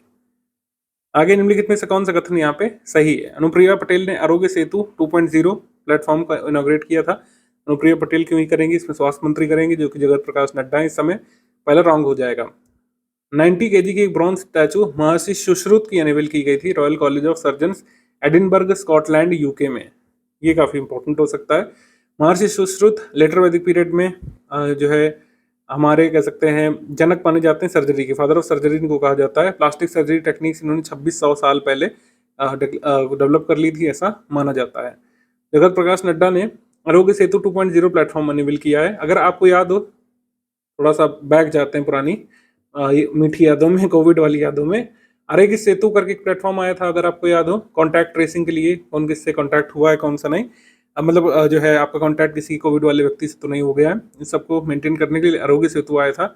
आरोग्य सेतु 2.0 अब आया है। इसके फीचर्स उससे अलग है, मतलब कोविड तो है नहीं, तो इसके फीचर क्या क्या है? Ayushman Bharat digital mission enabled services यहाँ से मिलेंगी, यानी कि आप आभा अकाउंट बना सकते हैं, हेल्थ रिकॉर्ड को मैनेज कर सकते हैं, डिजिटल रजिस्ट्रेशन कर सकते हैं आरोग्य सेतु 2.0 के तहत। ठीक है, डिपार्टमेंट ऑफ एटॉमिक एनर्जी ने world's first hydrogen production facility based on copper chlorine thermochemical cycle जो है न्यूक्लियर प्रोसेस हीट पर आधारित डेवलप कर दी है। कहाँ पे? कालपक्कम में। कालपक्कम में Indira Gandhi centre for atomic research Kalpakkam में इसको डेवलप किया, हाइड्रोजन प्रोडक्शन फैसिलिटी को, जो न्यूक्लियर हीट का इस्तेमाल करके जो है बनाई जाएगी। ये सही। सेकंड और थर्ड यहाँ पे सही है, फर्स्ट वाला इनकरेक्ट हो जाएगा टेक्निकली, क्योंकि इसको इनॉग्रेट किया था जगत प्रकाश नड्डा ने। इस समय अजीत कुमार मोहंती जो चेयरपर्सन है एटॉमिक एनर्जी कमीशन के, ध्यान रखिएगा। आगे है जून 2026 में प्रकाशित रिपोर्टों के अनुसार ओडिशा के किस जिले में करीब 1.5 करोड़ वर्ष पुरानी जीवाश्म खोज की गई थी, जिसमें शार्क फॉसिल्स भी शामिल है। शार्क टीथ जो है, vertebrae, mollusc, shell, fish bones, ये सब जो है मरीन ऑर्गेनिज्म के ये सब मिले हैं। और जो है शार्क फॉसिल मिलने के लिए काफ़ी ये जो है चर्चा में आया था। स्थान कहाँ पे खोजा गया था? मयूरभंज डिस्ट्रिक्ट में, उड़ीसा के मयूरभंज में। और जो जगह का नाम क्या है स्पेसिफिकली? बरीपदा। बरीपदा मयूरभंज में शार्क फॉसिल्स खोजे गए थे। वित्त मंत्री निर्मला सीतारमण ने किस राज्य में पूर्वोत्तर की सबसे बड़ी जैविक मसाला प्रसंस्करण इकाई का उद्घाटन किया था? North east India largest organic spice processing unit और नॉर्थ ईस्ट इंडिया की first organically certified spice unit Meghalaya में। मेघालय में, सी यहाँ पे सही है, Meghalaya. Doctor Ajit Kumar Mohanty atomic energy commission के चेयरपर्सन, इन्होंने वर्सेटाइल ड्यूट्रेटेड कंपाउंड प्रोडक्शन प्लांट का उद्घाटन कहाँ पे किया था? हैवी वाटर बोर्ड फैसिलिटी जो है वहाँ पे, हैवी वाटर बोर्ड फैसिलिटी जो वडोदरा में है, यहाँ पे एक वर्सेटाइल ड्यूट्रेटेड कंपाउंड प्रोडक्शन प्लांट का उद्घाटन इन्होंने किया था। बी यहाँ पे सही है, बी। नागरिक उड्डयन मंत्री के राम मोहन नायडू ने निम्नलिखित में से किस शहर में पहली इजी कनेक्ट उड़ान का शुभारंभ किया था? इजी कनेक्ट फ्लाइट का शुभारंभ किया था यहाँ पर जो है वाराणसी से। वाराणसी से दिल्ली और फिर किसी भी ग्लोबल डेस्टिनेशन पर लोग जा सकते हैं। टीयर 2 और टीयर 2 के यात्रियों को वाराणसी में ही चेक इन और माइग्रेशन और सीमा शुल्क संबंधी औपचारिकताओं को पूरा कर दिया जाता है, तो दिल्ली में उनको नहीं रुकना पड़ता है। आगे है बांग्लादेश अंतर्राष्ट्रीय बिग कैट अलायंस में शामिल होने वाले कौन सा सदस्य देश बना है? बांग्लादेश बना है यहाँ पर 27वां 27th बना है, ए सही है। निम्नलिखित में से कौन सा गलत है बताना है।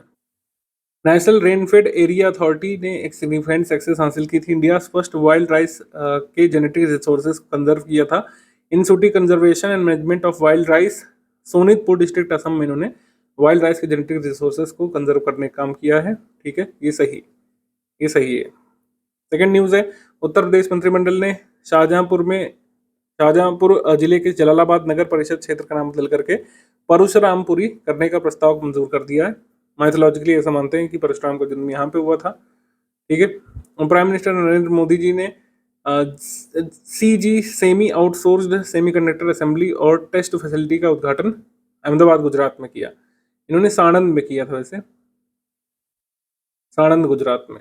ठीक है, ये रॉन्ग हो जाएगा, हमारा आंसर हो जाएगा इनकरेक्ट ओनली थर्ड, सी सही। आगे बढ़ते हैं, सहकारिता मंत्रालय का कौन सा स्थापना दिवस मनाया गया था? तो 5th एनिवर्सरी मनाई गई थी। मिनिस्ट्री ऑफ कॉर्पोरेशन जुलाई 2021 में अस्तित्व में आया था। 5वीं वर्षगांठ इसकी मनाई गई 2026 में। उत्तर प्रदेश मंत्रिपरिषद के बारे में क्या सही है? इन्होंने अभी अप्रूव किया, उत्तर प्रदेश कैबिनेट ने Uttar Pradesh startup policy 2026, Uttar Pradesh data centre policy 2026 और 3 प्राइवेट यूनिवर्सिटीज बनाने के लिए यहाँ पर अप्रूवल दिया है। तीनों ही यहाँ पर सही कथन हो जाएगा। यूपी करंट अफेयर के लिहाज से भी जरूरी है, आंसर हो जाएगा इसमें डी। तो डेटा सेंटर पॉलिसी 2021 की डेटा सेंटर पॉलिसी को रिप्लेस करेगी। ठीक है, और 3 प्राइवेट यूनिवर्सिटी जो बनेगी, ये कानपुर में बनेगी, एग्रीकल्चरल फोकस्ड यूनिवर्सिटी, और IIMES यूनिवर्सिटी गाजियाबाद में एंग्लो संस्कृत कॉलेज द्वारा फतेहपुर में एक यूनिवर्सिटी स्टैब्लिश की जाएगी। 1 जुलाई 2026 को आकाशवाणी ने अपने कितने वर्ष पूरे होने के अवसर पर आकाशवाणी और भारत के महान संगीतकारों के बीच अटूट संबंध को दिखाने के लिए स्वर प्रेरणा वीथिका नामक गैलरी का उद्घाटन किया था अपना दिल्ली कैंपस में। 90 वर्ष जो है पूरे हो रहे हैं उसके लिए। बी यहाँ पे सही है, बी। हरिप्रसाद चौरसिया जी ने इसका उद्घाटन किया था। आगे हम लोग बढ़ते हैं, मिनिस्ट्री ऑफ सिविल एविएशन ने India first private point in space instrument approach procedure जो है हेलीकॉप्टर ऑपरेशंस के लिए जो है ये किस एयरपोर्ट के लिए अप्रूव किया है? उंडनवल्ली हेलीपोर्ट आंध्र प्रदेश के लिए ये पिन्स अप्रूव कर दिया है, point in space instrument approach. जुलाई 2026 में पश्चिमी थाईलैंड से खोजे गए उत्खनन स्थल से खोजे गए चीज़ों में 2000 वर्ष पुराने एक कह सकते हैं रिंग्स मिले हैं, छल्ले मिले हैं, जिनमें से एक में ब्राह्मी स्क्रिप्ट में कुछ लिखा गया है, तो ये सही। इसके बाद है कि पश्चिम बंगाल के हुगली जिले के तारकेश्वर की मिठाई जलभरा संदेश को जीआई टैग भी दिया गया है। जलभरा संदेश ये मिठाई तारकेश्वर डिस्ट्रिक्ट की नहीं है, ये जो मतलब ये हुगली डिस्ट्रिक्ट की नहीं है, चंदन नगर डिस्ट्रिक्ट की है। ठीक है, तो ये आप इनकरेक्ट कर लेंगे इसे। बीएसई इंडेक्स सर्विसेज लिमिटेड ने जो है इंडिया फर्स्ट एथिकल सात्विक इंडेक्स लॉन्च किया है, बीएसई सात्विक 100, इंडिया फर्स्ट एथिकल सात्विक इंडेक्स, ये सही। हमारा आंसर क्या हो जाएगा? 1 एंड 3, 1 एंड 3, सी यहाँ पे सही है, 1 एंड 3। 5 जुलाई 2026 को सिक्किम के किस माउंटेनियर शेरिंग शोडेन ने यूरोप की सबसे ऊंची चोटी माउंट एल्ब्रस पर सफलतापूर्वक चढ़ाई की थी? माउंट एल्ब्रस कहाँ पे है ये आपसे पूछा है। रशिया में ये यहाँ पे सही हो गया।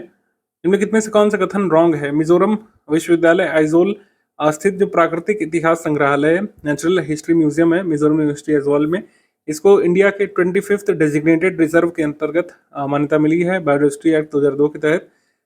ये टेक्निकली रॉन्ग हो गया क्योंकि 25वां नहीं 21वां संस्थान बना है जैव विविधता अधिनियम के अंतर्गत, निर्दिष्ट भंडार के रूप में अधिसूचित इसको किया गया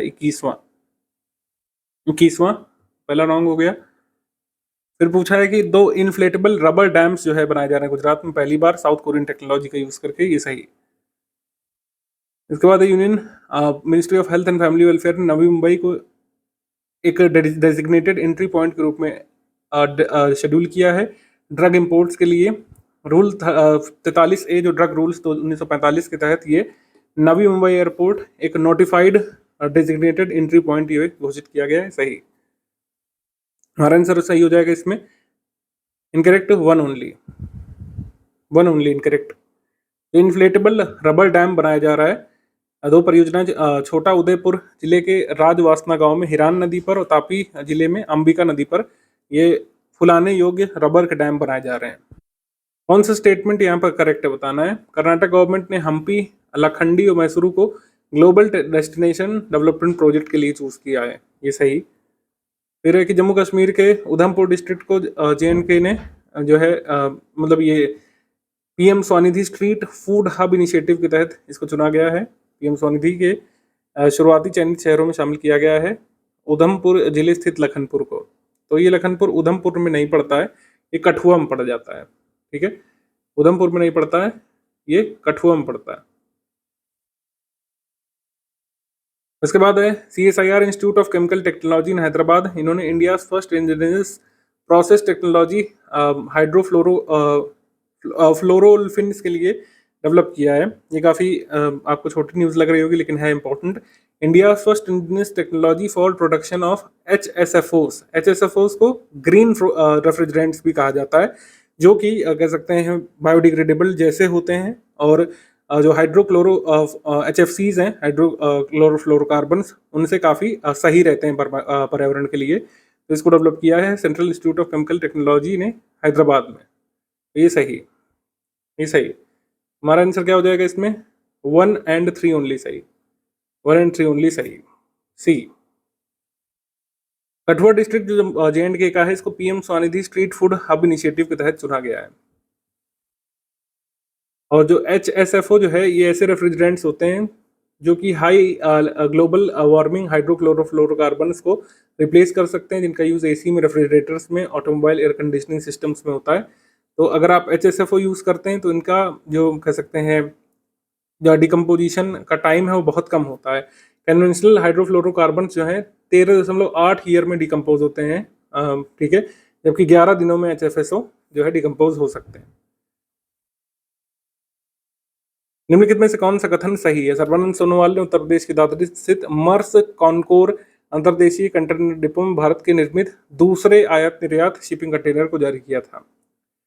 second export import shipping container को मैन्युफैक्चर किया था भारत में दादरी में। ये सेकेंड नहीं, फर्स्ट को मैन्युफैक्चर किया था, फर्स्ट।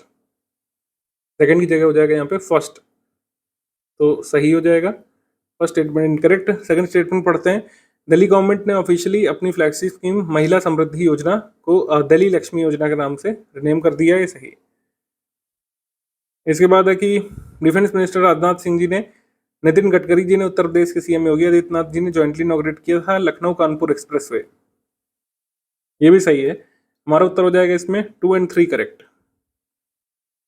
करेक्ट स्टेटमेंट हो जाएगा 2 और 3 ओनली। कानपुर लखनऊ एक्सप्रेसवे जो है ये फर्स्ट एक्सप्रेसवे है जिसमें एआई सिस्टम का यूज किया गया है, fully equipped with AI and modern traffic management system. इसमें 80 हाईटेक कैमरा और स्पीड रडार्स लगाए गए हैं। आगे बढ़ते हैं। 3 जुलाई 2026 को निम्नलिखित में से कौन सा राज्य व्यावसायिक रूप से मचा टी को उत्पादन शुरू करने वाला भारत का पहला राज्य बना था? असम, जो लार्जेस्ट टी प्रोड्यूसर स्टेट भी है। असम में मचा चाय जो है ये प्रोडक्शन इसका शुरू हो गया है। असम के तिनसुकिया डिस्ट्रिक्ट में इसको बनाया गया है। मचा चाय एक प्रीमियम ग्रीन टी मानी जाती है, ठीक है, और इसकी पूरी पत्तियां ही कंज्यूम कर ली जाती हैं, पाउडर्ड फॉर्म में फेंका नहीं जाता है कुछ छान के चाय बनाते समय। भारत सरकार और बीरबल साहनी पुराविज्ञान संस्थान लखनऊ के वैज्ञानिकों ने रेडियो कार्बन डेटिंग की मदद से एक बैनियन ट्री खोजा है बिहार में, जिसकी एज अप्रॉक्सीमेटली 700 साल बताई जा रही है। तो ये 700 साल पुराना जो बरगद का पेड़ है ये कहाँ पे है हमको बताना है। तो ये है मुंगेर में। मुंगेर में बीपीएससी वाले भाई नोट करिए, ये आपके लिए बहुत जरूरी सवाल रहेगा इस साल।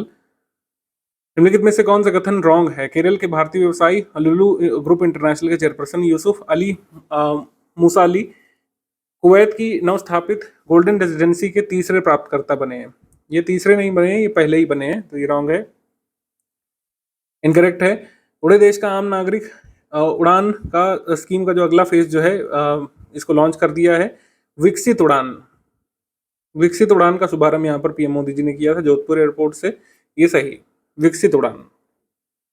और यूएस सुप्रीम कोर्ट ने बर्थराइट सिटीजनशिप को अपहेल्ड कर दिया है। डोनाल्ड ट्रंप का जो एग्जीक्यूटिव ऑर्डर था, उन्होंने कहा था कि जो भी इलीगल माइग्रेंट्स जो हैं, इलीगल इमिग्रेंट्स जो हैं, उनके बच्चों की नागरिकता रद्द कर दी जाए या टेम्परेरी वीज़ा होल्डर्स जो है उनको बना दिया जाए, ठीक है। तो ये रूल जो है सुप्रीम कोर्ट ने, यूएस सुप्रीम कोर्ट ने रद्द कर दिया वहाँ पे, ठीक है। तो ये यहाँ पे सही हो जाएगा कथन। डोनाल्ड ट्रंप के ऑर्डर को यहाँ पर निगेट कर दिया है यूएस सुप्रीम कोर्ट ने और बर्थ राइट सिटीजनशिप को बरकरार रखा है। अवैध प्रवासियों और अस्थायी वीजा धारकों के बच्चों को नागरिकता देने से रोकने का प्रयास किया था डोनाल्ड ट्रंप के ऑर्डर ने, उसको खत्म कर दिया है। हमारा आंसर हो जाएगा इसमें incorrect, only one. Only one, A यहाँ पे सही है, ओनली वन। विकसित उड़ान जो है इसको अगर हम देखें तो इम्प्लीमेंट किया जाएगा 10 साल के लिए। इसका गोल है लास्ट माइल कनेक्टिविटी इंप्रूव करने टियर 2 और टियर 3 सिटीज़ में, रिमोट एरियाज में, हिली एरियाज में जहां पर सड़क भी नहीं है ऐसे जगहों पर, एस्पिरेशनल डिस्ट्रिक्ट में। 200 मॉडर्न हेलीपैड्स इसके तहत बनाए जाएंगे। उड़ान स्कीम सबसे पहले कब आई थी? 2016 में। 2016 में। आगे बढ़ते हैं। जुलाई 2026 में जीएसआई ने large deposit thorium rich monazite sand के डिस्कवर किए थे। कहाँ पे? गुंडलुपुट तालुक किस डिस्ट्रिक्ट में? कर्नाटक में, चामराजनगर। चामराजनगर डिस्ट्रिक्ट कर्नाटक में जो है ये मोनोजाइट सैंड लार्ज डिपॉजिट से जीएसआई ने अभी खोजे हैं। बी यहाँ पे सही है। मोनोजाइट सैंड एक फॉस्फेट कंटेनिंग मिनरल माना जाता है जिसमें कुछ थोरियम भी पाया जाता है। तो थोरियम आइसोटॉप्स रेडियो एक्टिव होते हैं और 3-4 गुना अबेंडेंट थोरियम पाया जाता है यूरेनियम की तुलना में, और मोनोजाइट सैंड से एक्सट्रैक्ट किया जाता है जो केरला तट पर मुख्य रूप से पाई जाती है, यहाँ पे भी है कर्नाटक में। सेंट्रल गवर्नमेंट ने एम्प्लॉय प्रोविडेंट फंड स्कीम को जो है जारी कर दिया 2026 में 1952 की स्कीम को पूरी तरीके से रिप्लेस करते हुए, ये सही। आगे है union environment minister Shri Bhupender Pradhan ने इनॉग्रेट किया है centre of excellence in human wildlife conflict. कहाँ पे? Salim Ali centre for ornithology and natural history, Coimbatore में। Salim Ali centre for ornithology में ह्यूमन वाइल्ड लाइफ कन्फ्लिक्ट के लिए खुलने वाला था, हमने अनाउंस कर दिया था ऑफिशियली जो है 10 जुलाई को ये खुल भी गया है, ठीक है। हमारा आंसर सही हो जाएगा इसमें ए, 1 and 2 both correct. 1 and 2 both correct. तो ये सलीम अली वाला ध्यान रखिएगा, ह्यूमन वाइल्ड लाइफ कन्फ्लिक्ट के लिए ये सेंटर ऑफ एक्सीलेंस बना है, काफ़ी जरूरी है एग्जाम के लिए। 11 जुलाई को नई दिल्ली में जयप्रकाश नारायण सार्वजनिक पुस्तकालय का लोकार्पण किसने किया था? अमित शाह जी ने। अमित शाह, बी यहाँ पे सही है, बी।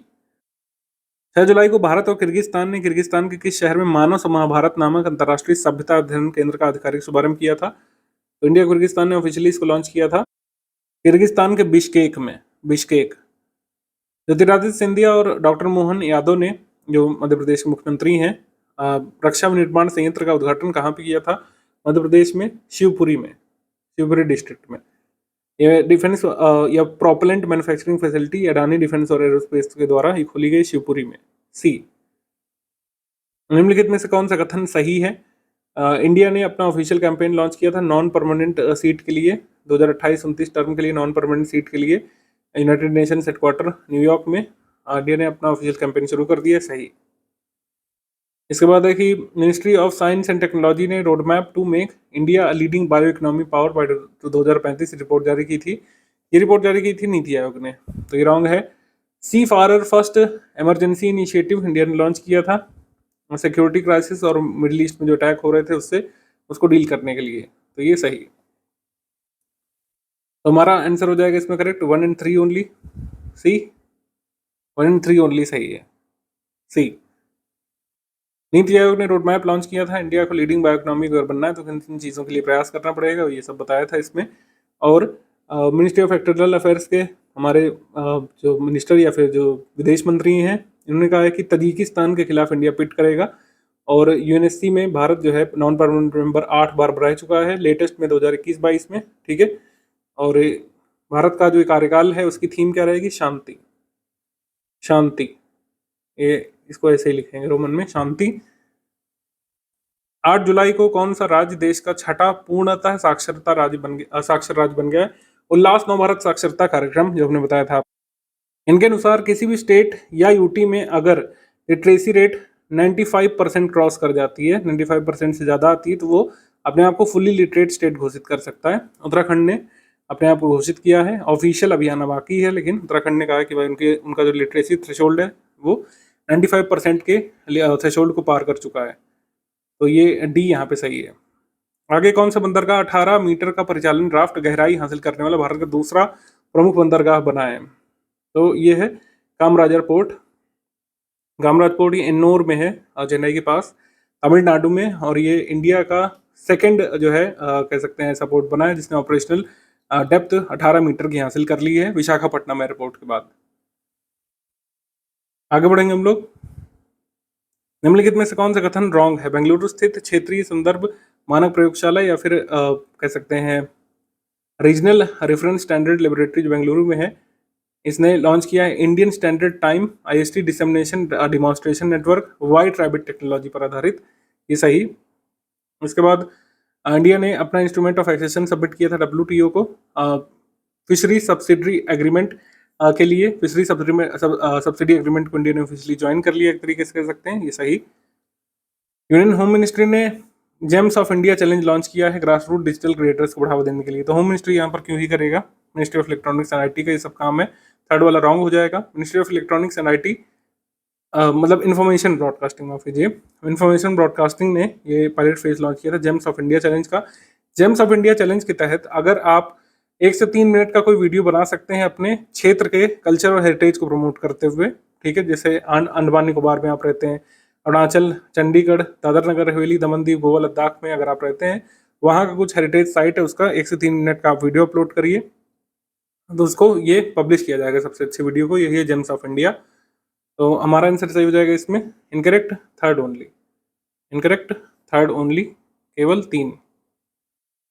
5 जून 2026 को निम्नलिखित में से किस वन विभाग ने, किस राज्य के वन विभाग ने वन्यजीव अपराधों के लिए भारत की पहली न्यायपालिका इंटीग्रेटेड डिजिटल सिस्टम शुरू किया था? India first judiciary integrated digital system for wild life crime से शुरू किया था केरला के फॉरेस्ट डिपार्टमेंट ने, ये यहाँ पे सही है। तो India first judiciary integrated digital system को इन्होंने हॉक कहा था, hostile activity watch kernel system. आगे है केंद्र सरकार के टीबी मुक्त भारत अभियान के तहत वर्ष 2025 में स्टेट्स विद मोस्ट इम्प्रूवमेंट श्रेणी में निम्नलिखित में से किस राज्य ने पहला स्थान हासिल किया था? तो state with most improve category TB में सबसे अच्छी प्रगति टीबी एलिमिनेशन में की है गुजरात ने, गुजरात, बी सही है। पीएम सेतु योजना को देश भर में कितने आईटीआई क्लस्टरों में लागू किया जा चुका है? मतलब कि ये किया जाना है, 200 आईटीआई क्लस्टरों में पीएम सेतु को लागू किया जाएगा, डी यहाँ पे सही है। पीएम सेतु स्कीम जो है ministry of skill development and entrepreneurship की है, सेंट्रली स्पॉन्सर्ड स्कीम है। बेसिकली इसके तहत जो आईटीआईज है ना, इनको हब एंड स्पोक मॉडल के फॉर्म में डेवलप किया जाना है। Hub and spoke model, hub and spoke model, hub and spoke model इस तरीके से ऐसे समझिए आप लोग, ये हब हो गया और बीच में हमने स्पोक बनाया, ठीक है। मुद्दा क्या है, यहाँ पर जो हब है जिसको हब कह रहे हैं, तो एक आईआईटी एक हब बनेगा, उससे 4 जो है स्पोक आईटीआई जुड़ेंगे। तो एक हब आईटीआई में क्या होगा कि उसमें इसको इम्प्लीमेंट करेंगे और 4 स्पोक आईटीआई उससे फायदा लेंगे। 200 अगर हब आईटीआई जो डेवलप होंगे तो इसके साथ 800 स्पोक आईटीआई जुड़ेंगे। कुल मिलाकर इनका उद्देश्य है कि जो आईटीआई जो चीज़ें सिखा रहे हैं उसको मॉडर्नाइज करना है, इंडस्ट्री अलाइंड करना है कि इंडस्ट्री को जो डिमांड बदल रही है लगातार, उसके हिसाब से लोगों को ट्रेनिंग दी जाए इन आईटीआईज में, ठीक है। तो ये उद्देश्य है यहाँ पर पीएम सेतु का। पीएम सेतु स्कीम कब आई थी आप कमेंट सेक्शन में लिख करके बताएंगे। नेचर कंजर्वेशन फाउंडेशन, राष्ट्रीय जैव विविधता प्राधिकरण ने भारत में उच्च शिक्षण संस्थानों के लिए कैंपस जैव विविधता रजिस्टर की शुरुआत की है कि अपने अपने कैंपस में बायोडाइवर्सिटी का रजिस्टर मेंटेन करें, कोई भी नई प्रजाति दिखती है तो इसको नोट करें, ठीक है। यहाँ एजुकेशन के लिए जारी किया गया इनिशिएटिव सही। यूनियन कैबिनेट ने अप्रूव किया है bill public examination prevention and unfair means act 2024 को और भी कड़ा बनाने के लिए। ये किस लिए हुआ है आपको बताइए, ये सारी चीज़ें। सेकंड सही। महाराष्ट्र ने एक प्लान अप्रूव किया है कि भारत का पहला AI powered bird sanctuary experience develop किया जाएगा। एआई संचालित पक्षी अभयारण्य अनुभव विकसित करने की योजना को मंजूरी दे दी है, जो कहाँ बनेगा, थाने क्रीक फ्लेमिंगो सेंचुरी में, महाराष्ट्र में। ये सही है। आंसर यहाँ पर हो जाएगा डी, सभी कथन यहाँ पे सही हो जाएंगे।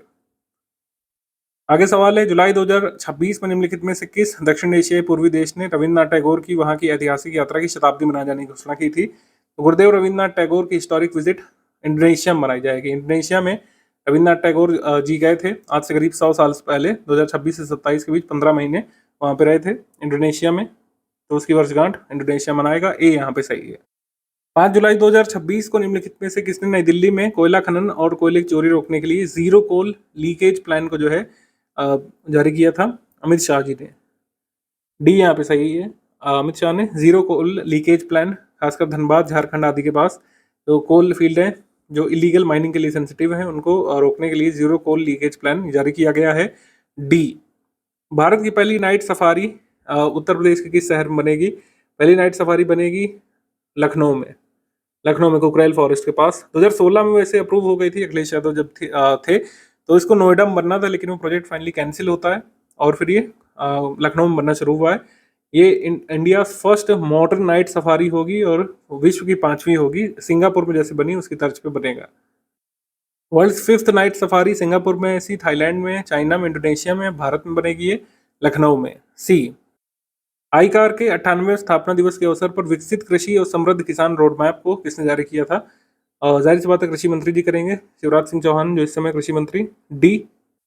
आईकार 2 साल बाद अपना 100वां वर्ष मना रहा है। आईकार 100 वर्ष आईकार के पूरे हो रहे हैं। 100 फाउंडेशन डे के दिन से पहले ये 2 साल तक ये प्रोग्राम चलेगा। 7 की गोल्स पर फोकस इसमें किया जाएगा। 100 क्लाइमेट स्मार्ट विलेजेस पूरे देश में डेवलप किए जाएंगे इस तरीके के आईकार के द्वारा। तो उसी के तहत ये रोड मैप जारी किया गया, डेवलप्ड एग्रीकल्चर प्रॉस्परस फार्मर्स या फिर विकसित कृषि समृद्ध किसान रोड मैप। डी। आगे है, निम्नलिखित में से किसने भारत चीन सीमा पर 16,700 फीट की ऊंचाई पर चुमुर विलेज में पहला एक मॉडल कह सकते हैं बॉर्डर विलेज डेवलप किया है? फर्स्ट मॉडल बॉर्डर विलेज जो है डेवलप किया गया इंडो चाइना बॉर्डर पर। इसका इनॉग्रेशन किसने, मतलब फाउंडेशन स्टोन किसने रखा? लद्दाख के लेफ्टिनेंट गवर्नर विनय कुमार सक्सेना जी ने। ए यहाँ पे सही है। चुमर विलेज वाइब्रेंट विलेज प्रोग्राम के तहत मॉडल बॉर्डर विलेज के रूप में डेवलप किया जा रहा है, ये पहला है। वाइब्रेंट विलेज प्रोग्राम आपको बताइए कि सीमावर्ती गांवों को मॉडर्नाइज किया जा रहा है, डेवलप किया जा रहा है भारत सरकार के द्वारा, ठीक है।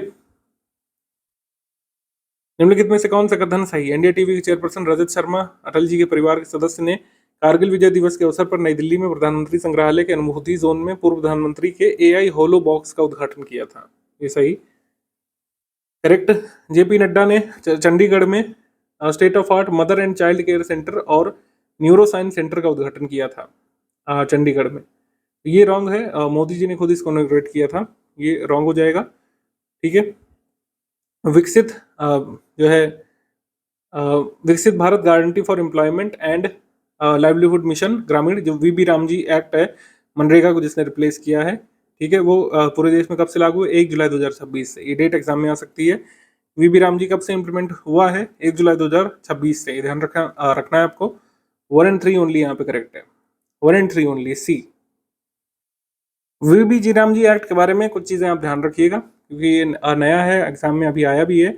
ये विकसित भारत 2047 के विजन के तहत अलाइन किया गया है इसको, और जो मेजर चेंजेस किए गए मनरेगा की तुलना में वो है कि इसको 4 थीमेटिक एरियाज तक रिस्ट्रिक्ट कर दिया गया है कि इन एक्टिविटीज संबंधित ही काम दिया जाएगा मनरेगा के तहत। वाटर स्कार्सिटी, वाटर सिक्योरिटी संबंधी कोई प्रोजेक्ट है, कोर रूरल इंफ्रास्ट्रक्चर संबंधी कोई प्रोजेक्ट है, लाइवलीहुड इंफ्रास्ट्रक्चर प्रोजेक्ट है, एक्सट्रीम वेदर मिटिगेशन के बारे में कोई प्रोजेक्ट है, तो उसका काम जो है वीबी राम जी के तहत कराया जाएगा। 100 के बदले 125 दिन की वर्क गारंटी अप्रूव कर दी गई है, ये सही है। और जो कह सकते हैं सेंट्रल गवर्नमेंट 60 दिन का पॉज भी नोटिफाई कर सकती है, पहला ऐसा प्रावधान नहीं था। जैसे एग्रीकल्चर सीजन आ जाता है तो सबको वहीं पे काम मिल जाएगा, तो 60 दिन का एक पॉज पीरियड भी होगा एक साल में, कि 60 दिन तक कोई भी जो है कह सकते हैं काम नहीं देगी सरकार उस समय, जब जो है खेत वाला किसानी वाला पीरियड होगा। इसको टेक्नोलॉजी से युक्त किया गया है, फेस रिकॉग्निशन टेक्निक्स का इस्तेमाल करके अटेंडेंस वगैरह, और युक्त धारा पोर्टल से इसको जोड़ा गया है। ये सब ध्यान रखिएगा, ट्रांसपेरेंसी वगैरह इंश्योर करना, ये सब उद्देश्य है। 17 जुलाई 2026 को हरियाणा के जींद से कहां तक भारत की पहली हाइड्रोजन ट्रेन को हरी झंडी दिखाई गई थी? जींद से सोनीपत तक ये ट्रेन का ट्रायल रन हुआ था। डी यहाँ पे सही है। पूर्णतः स्वदेशी ट्रेन 10 कोचों वाली हाइड्रोजन पावर्ड कार्स का इसमें प्रयोग किया गया है। Maximum operating speed 75 kilometre per hour, और first green hydrogen storage facility जो है डेवलप की जा रही है जींद में हरियाणा में। 2600 पैसेंजर्स को एक टाइम पर कैरी कर सकती है। हाइड्रोजन फ्यूल सेल का इस्तेमाल इसमें किया गया है, जो मतलब बाई प्रोडक्ट के तौर पर सिर्फ पानी छोड़ेगी ये ट्रेन, और किसी भी तरीके का एमिशन इसमें नहीं होगा। यूएस, चाइना, जापान, जर्मनी ही वो ऐसे देश हैं जिनके पास अभी तक हाइड्रोजन ट्रेन टेक्नोलॉजी थी, अब भारत के पास भी है, याद रख सकते हैं। मुंबई के नरीमन पॉइंट में आयकर विभाग के नए कार्यालय परिसर का उद्घाटन किया गया है। इसका नाम रखा गया आयकर सिंधु। इसका उद्घाटन किसने किया होगा? जाहिर सी बात है वित्त मंत्री ने किया होगा। ऑप्शन नंबर ए यहाँ पे सही है, निर्मला सीतारमण, ए। जून मंथ में विदेश मंत्रालय ने तोशखाना नियम 2024 के तहत 300 राजनयिक उपहारों की नीलामी जो है ये की थी। 300 डिप्लोमेटिक गिफ्ट्स को जो है पब्लिक ऑक्शन के लिए रखा गया था, ये सही। उसके बाद भारत सरकार को नई दिल्ली स्थित सेंट्रल विस्टा पुनर्विकास क्षेत्र का आधिकारिक नाम बदल करके क्या रखना पड़ा नाम? कर्तव्य भवन एरिया, कर्तव्य भवन कॉम्प्लेक्स या Kartavya Bhavan area central vista redevelopment region को कहा जाएगा, ये सही। और national highway authority of India NHAI ने डिजिटल लोकल पास फैसिलिटी और मार्ग मित्र हेल्पलाइन यहाँ पे जारी की है, नेशनल हाईवेज पर चलने वाले लोगों को सिटीजन सेंट्रिक डिजिटल सर्विसेज देने के लिए, ये सही है। हमारा आंसर सही हो जाएगा इसमें, all of the above correct, सभी यहाँ पे सही है, डी। तो तोशखाना के बारे में जान लीजिए। भारत सरकार को जो है आधिकारिक बैठकों में, प्रधानमंत्री को विदेशी यात्राओं में, राजनयिक कार्यक्रमों के दौरान जो है लोक अधिकारियों को जो उपहार मिलते हैं, तो उससे संबंधित है यहाँ पर तोशखाना। ये उपहार है, इनको किस तरीके से मोनेटाइज वगैरह कर सकते हैं बेचकर, उसके बारे में तोशखाना, तो ये ध्यान रखिएगा। 16 जुलाई 2026 को निम्नलिखित में से किसने दमन रूट पर नमो एयरपोर्ट से पहली उड़ान को हरी झंडी दिखाई थी? राममोहन नायडू जी ने, जो उड्डयन मंत्री हैं, डी। अलायंस एयर ने इसकी शुरुआत की थी। नमो एयरपोर्ट भारतीय तटरक्षक बल के एयर स्टेशन परिसर में डबल यूज वाला एक एयरपोर्ट है। मतलब वैसे तो ये इंडियन कोस्ट गार्ड का एक एयर स्टेशन कॉम्प्लेक्स है, एयरपोर्ट के तरीके भी फंक्शन करता है। इसका नाम रखा गया है नमो एयरपोर्ट। ये कहाँ पे है? दमन में, डी। 19 जुलाई 2026 को केंद्रीय गृह मंत्री अमित शाह ने पश्चिम बंगाल के शहर में म्यूजियम ऑफ द वर्ल्ड के पहले फेज का उद्घाटन किया था। म्यूजियम ऑफ वर्ड्स, ये इसको कहा जा रहा है Shabdalok, India first immersive language museum है। म्यूजियम ऑफ वर्ड्स या लैंग्वेज म्यूजियम शब्दालोक इसको कहा जा रहा है। इसको इनॉग्रेट किया गया था कोलकाता में, कोलकाता, सी यहाँ पे सही है। यहाँ पर world's largest yogurt production plant जो लगेगा हावड़ा फूड पार्क में, अमूल बंगाल डेयरी प्रोजेक्ट के द्वारा, उसका भी उद्घाटन किया था। और वर्ल्ड्स लार्जेस्ट जो food storage scheme Bharat launch करना चाह रहा है, उसके तहत 2 वेयर हाउसेस भी इनॉग्रेट किए गए थे यहाँ पर कोलकाता में। आगे क्वेश्चन है, कौन सा कथन यहाँ पे रॉन्ग है? पहला है कि ई प्लेन कंपनी जो IIT मद्रास द्वारा समर्थित एक स्टार्टअप है, इसने इंडिया का पहला electric vehicle take off landing aircraft prototype जारी किया है। यानी कि इलेक्ट्रिक बैटरी से चलने वाला एक हेलीकॉप्टर आप इसको कह सकते हैं मोटे तौर पर, ये सही है। EVTOL electric vertical take off and landing aircraft prototype जो है ये जारी किया गया है। और भारत ने नई दिल्ली में सितंबर 2026 में होने वाले 28वें ब्रिक्स शिखर सम्मेलन के लिए नेपाल के प्रधानमंत्री बालेन शाह को विशेष अतिथि के तौर पर आमंत्रित किया था। ये गलत है, इनको क्यों बुलाएंगे? बांग्लादेश को यहाँ पे बुलाया गया है भाई। बांग्लादेश प्राइम मिनिस्टर तारिक रहमान को स्पेशल गेस्ट बनाया गया ब्रिक्स समिट में, क्योंकि ब्रिक्स का भाग बांग्लादेश नहीं है तो उसे बिम्स्टेक के चेयर के रूप में यहाँ पे बुलाया गया है। बिम्स्टेक की चेयर जो है इस बार बांग्लादेश के पास है, तो ब्रिक्स समिट में इनको बुलाया गया है। ब्रिक्स समिट ये सितंबर में होगी न्यू दिल्ली में, इसमें बांग्लादेश को स्पेशल गेस्ट के रूप में बुलाया गया है। और Indian institute of technology Kanpur में सेंटर ऑफ एक्सीलेंस बनेगा ग्रीन हाइड्रोजन पर। ग्रीन हाइड्रोजन पर ये बनेगा centre of excellence IIT Kanpur में, Uttar Pradesh green hydrogen policy 2024 के तहत। ये सही।